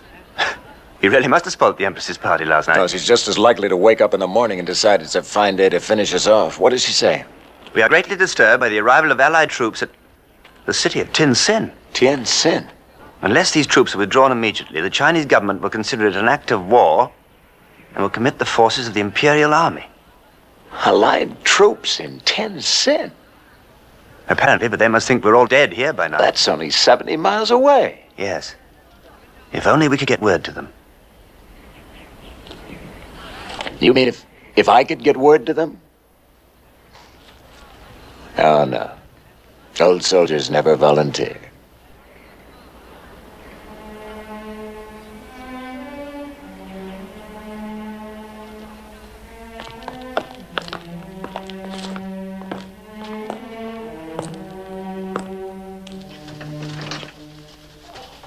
Natalie.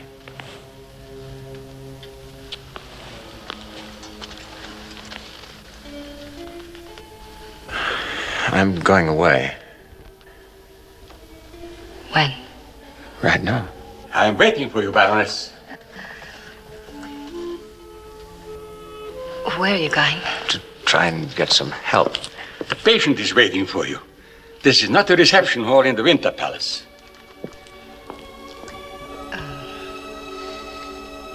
Are you coming back? Sure, if I can. Natasha. This...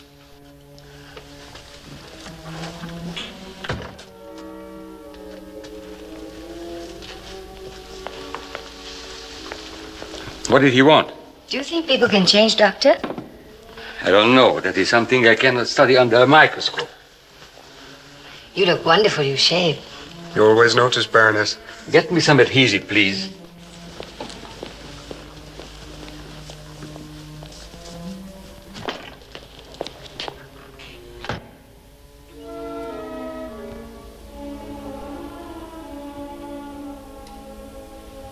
I'm going now.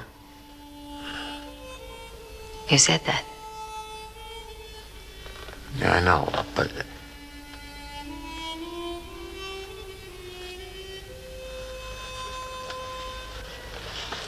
So long.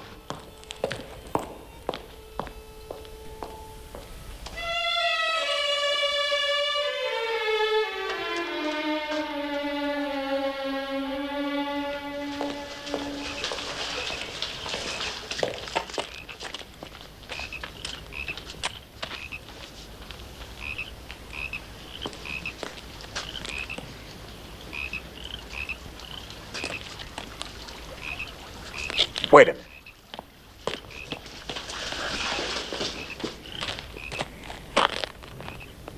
We never did get a chance to talk, did we? Look, I have to go someplace, but I'm coming back. Like my father. I'm coming back. We'll talk then. All right?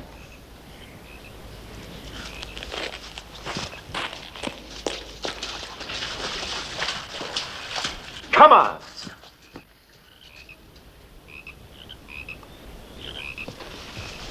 There should be another bottle of ether. Where is it?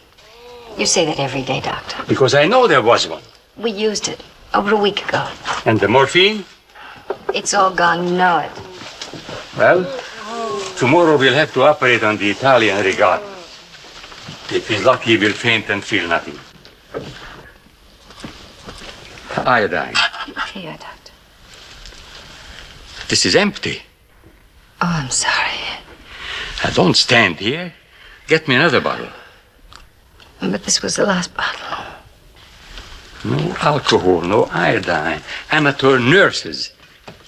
We are back in the dark ages.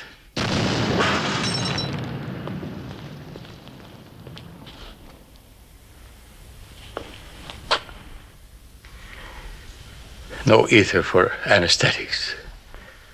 No morphine for pain. We are in the land of opium and there are no opiates.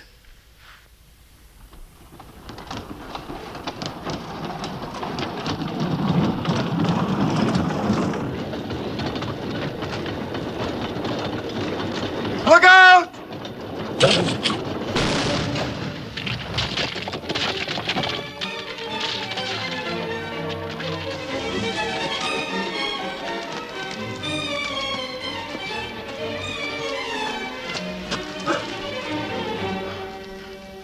Rogers, you all right?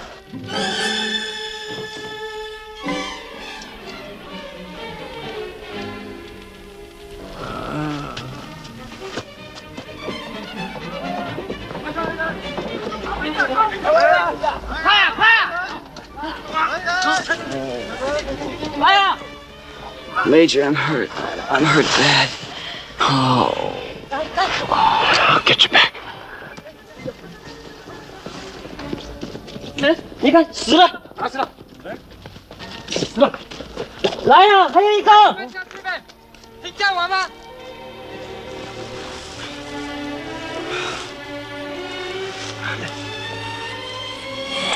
快呀，快呀！完成了！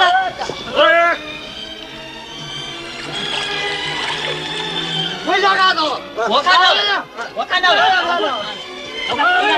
红开，我看到，我看到。哎，你们将军们，听见我吗？找那个2个西人的，听见我吗？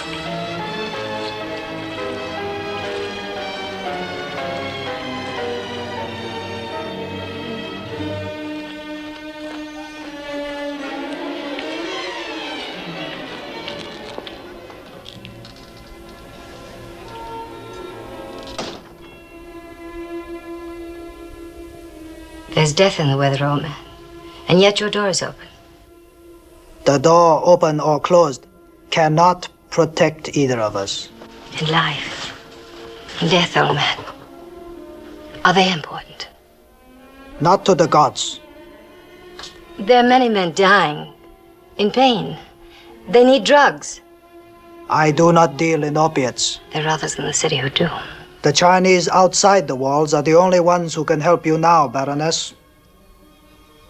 Even in war times, old man, a valuable gift placed high enough can work miracles.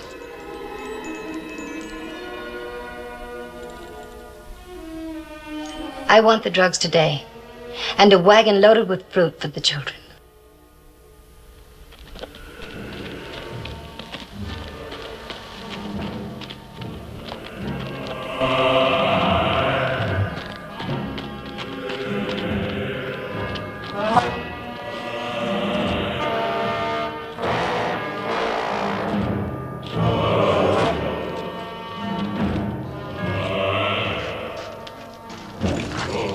It's all right, Charlie.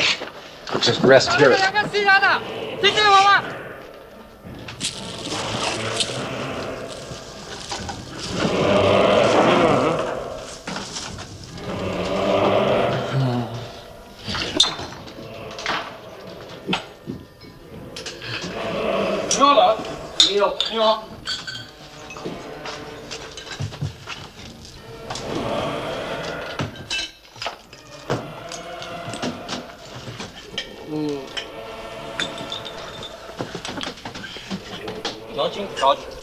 走。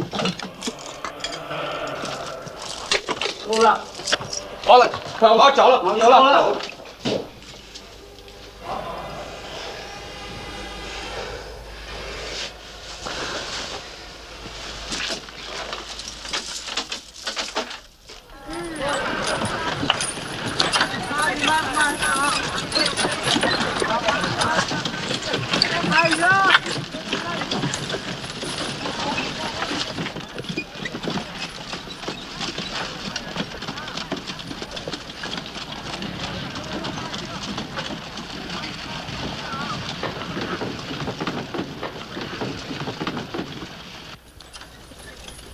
All right, open it up.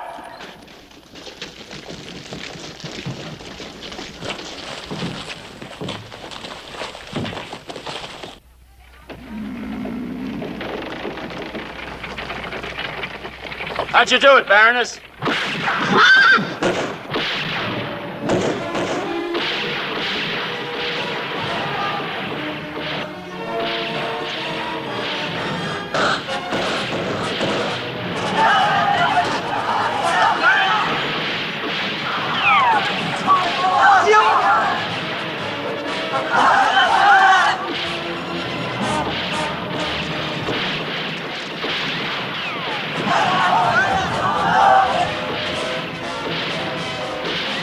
Battle positions!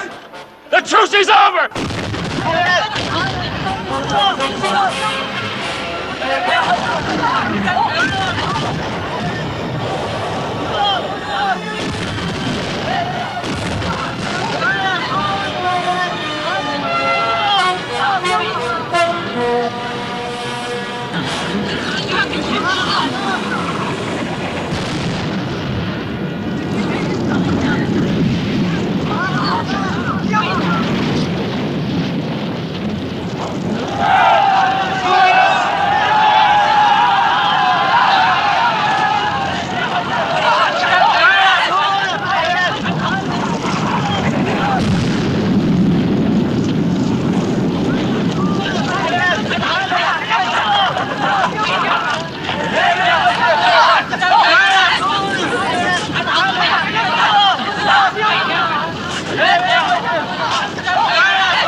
It's all right.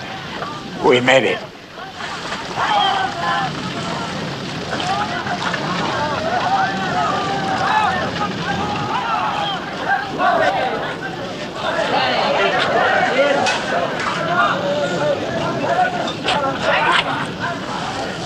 Get him to the hospital.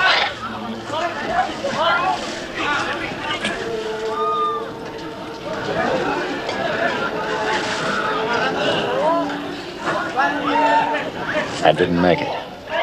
I heard.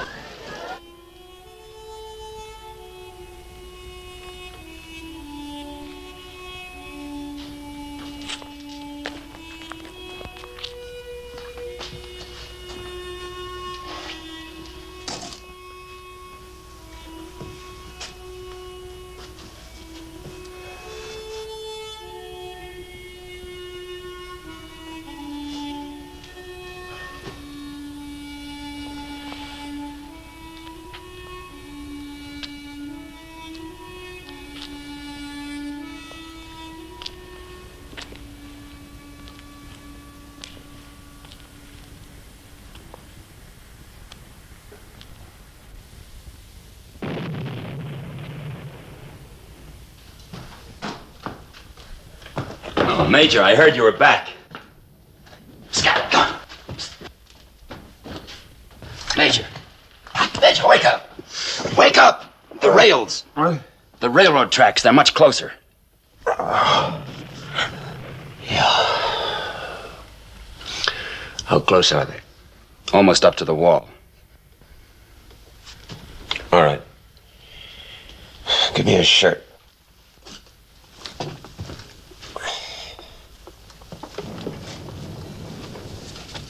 Did they tell you about the Baroness? No. She was shot. What? I think she'll be all right, though. She's in the hospital. Major, we better hurry.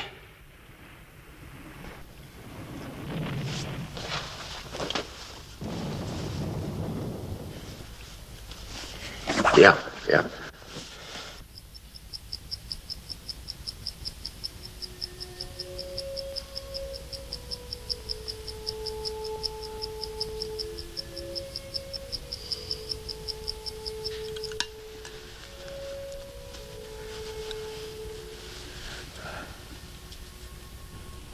Don't take it so hard, Doctor.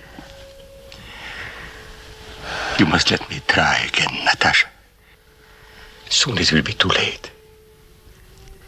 You've done everything you can do. I must locate the focus of the infection. You won't find it with a knife, Doctor. Don't you want to live?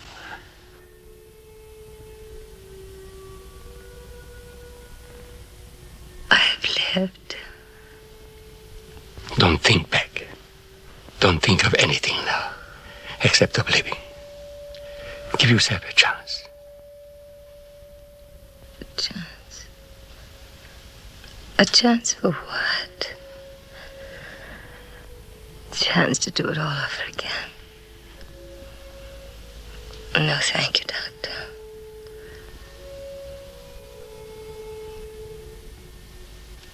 If you die, Natasha, all the light will be gone from this place.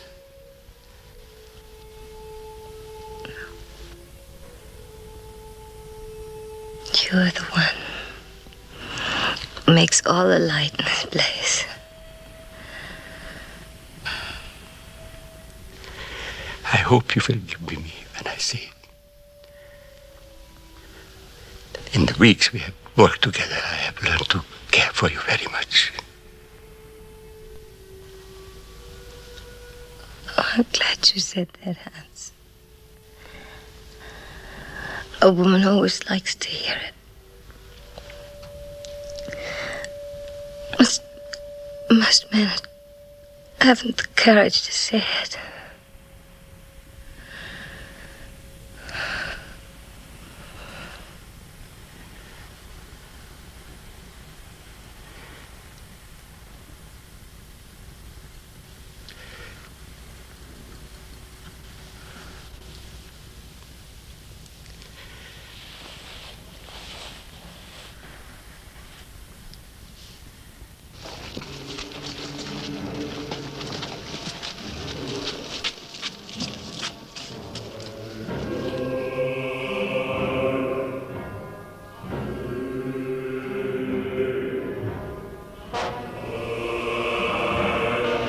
Sure closer than they were when I left. If they were planning on bringing up a big gun, they wouldn't have to come this close. Yeah. Go get Father to bed. Yes, sir.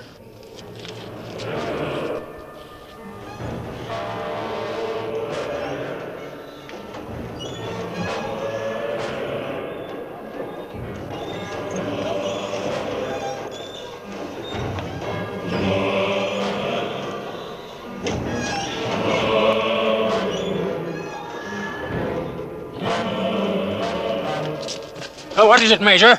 Did you ever see anything like that before?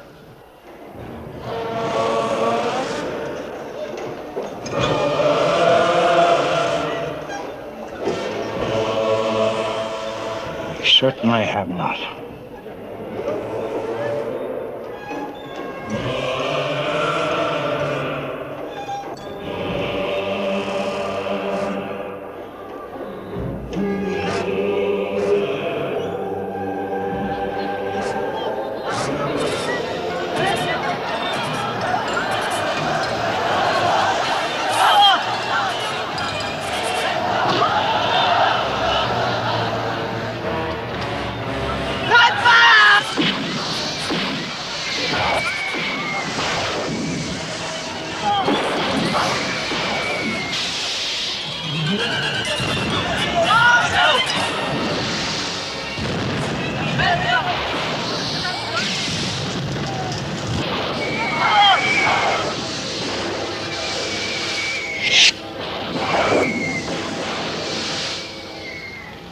Can't stop that with rifles.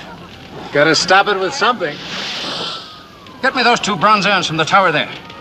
And all the coal oil you can find. And some black powder. And all the empty champagne bottles you can find, too. Right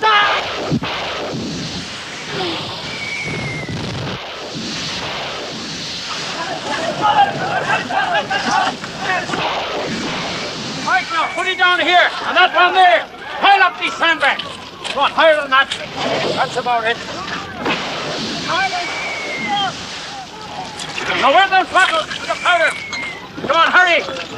That's it.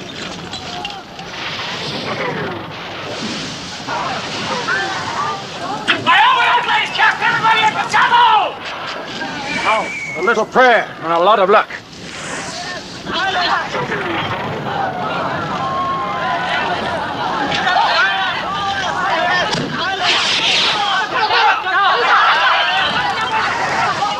bad luck. Bad luck indeed. You went pretty hard enough. No.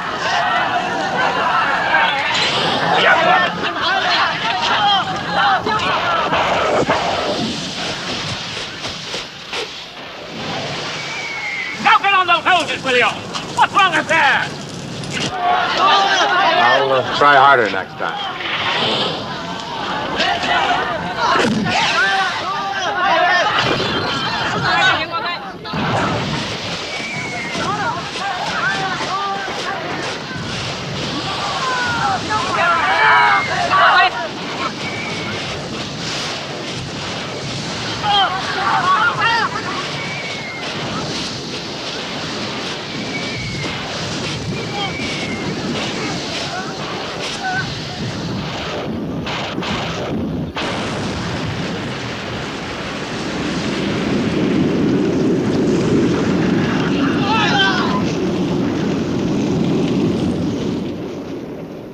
It must be terrible to be a soldier, Major. Yeah. Sometimes it is. Get those buckets moving! Over there! Come on now! Quicker! Down the pump! Get working on that pump, you two so all together!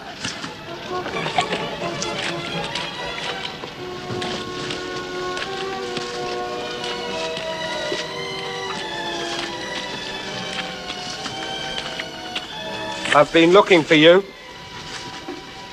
The Baroness is dead.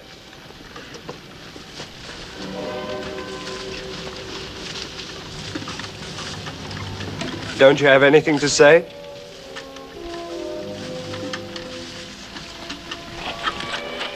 She didn't mean much to you, did she? Shut up. Sorry. Let me alone! Sorry. Let me alone!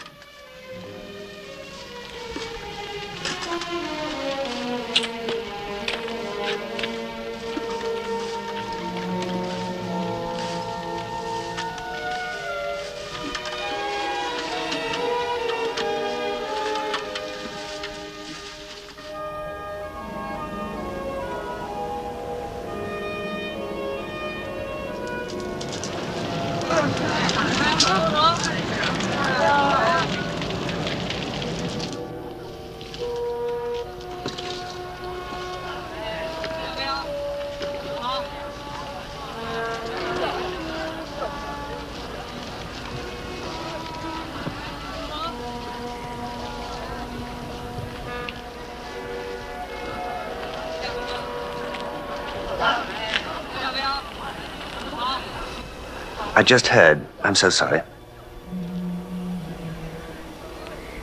Yeah.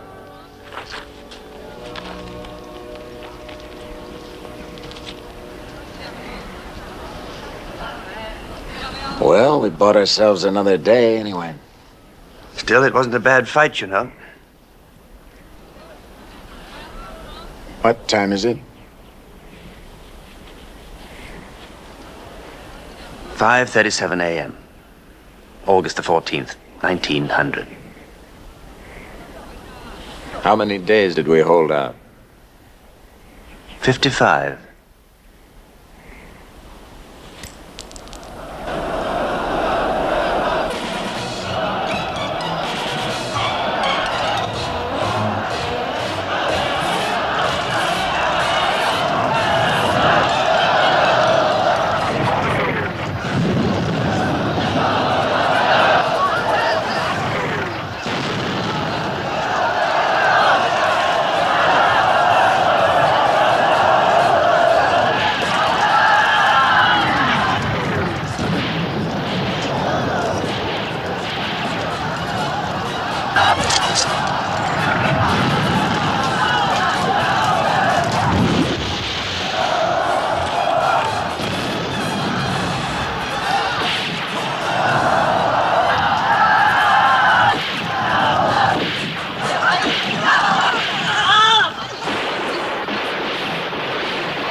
Those guns, they're not Chinese.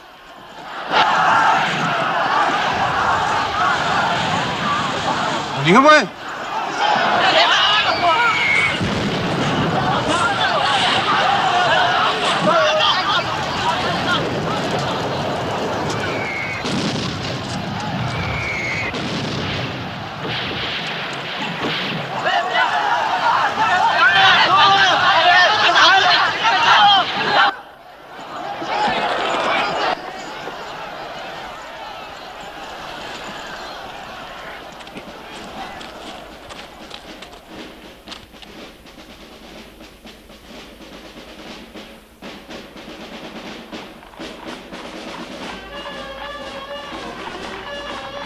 They're ours! It's the relief force! They're ours!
Unseren!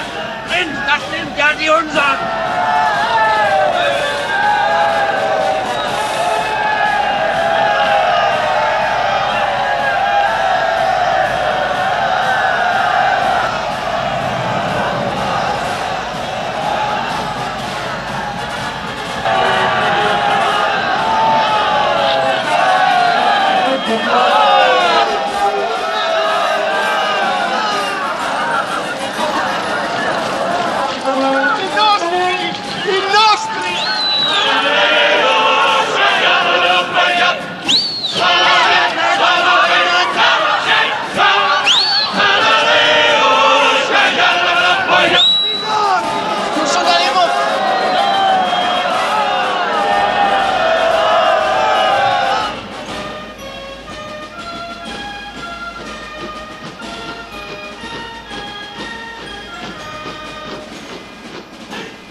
Water can support a ship.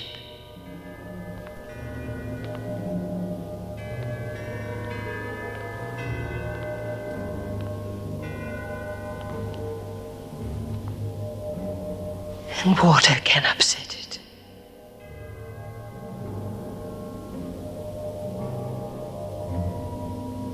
The dynasty is finished. The dynasty is finished. The dynasty is finished.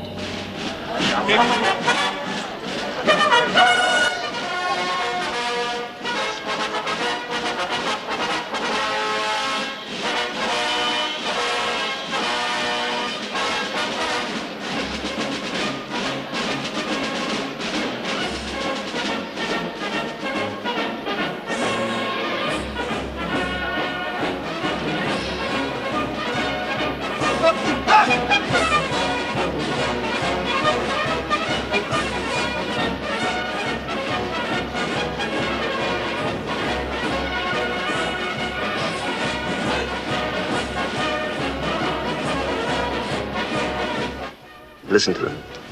They're all playing different tunes again. Well, for 55 days we played the same tune. 55 days. You held us together. You must have started something at that. Maybe people will remember someday. We're ready to march, Major. Right with you. Will you be staying on in China? I go where they send me. How about you? Well, I'll be going home to England. Retired to private life, I suppose. A little place in the country with a dog and a few good books. Every Englishman's dream, really. And you? What's home for you? I don't know. I may have to make one yet. Good luck, Matt.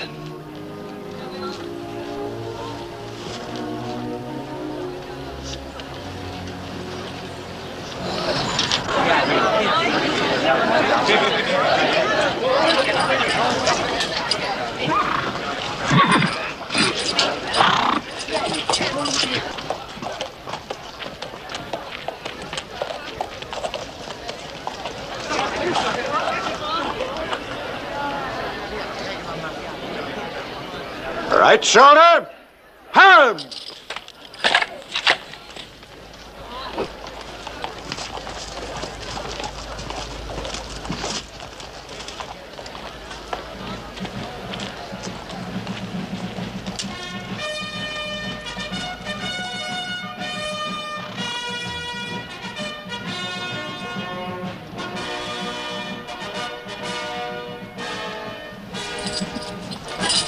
Here. Take my hand.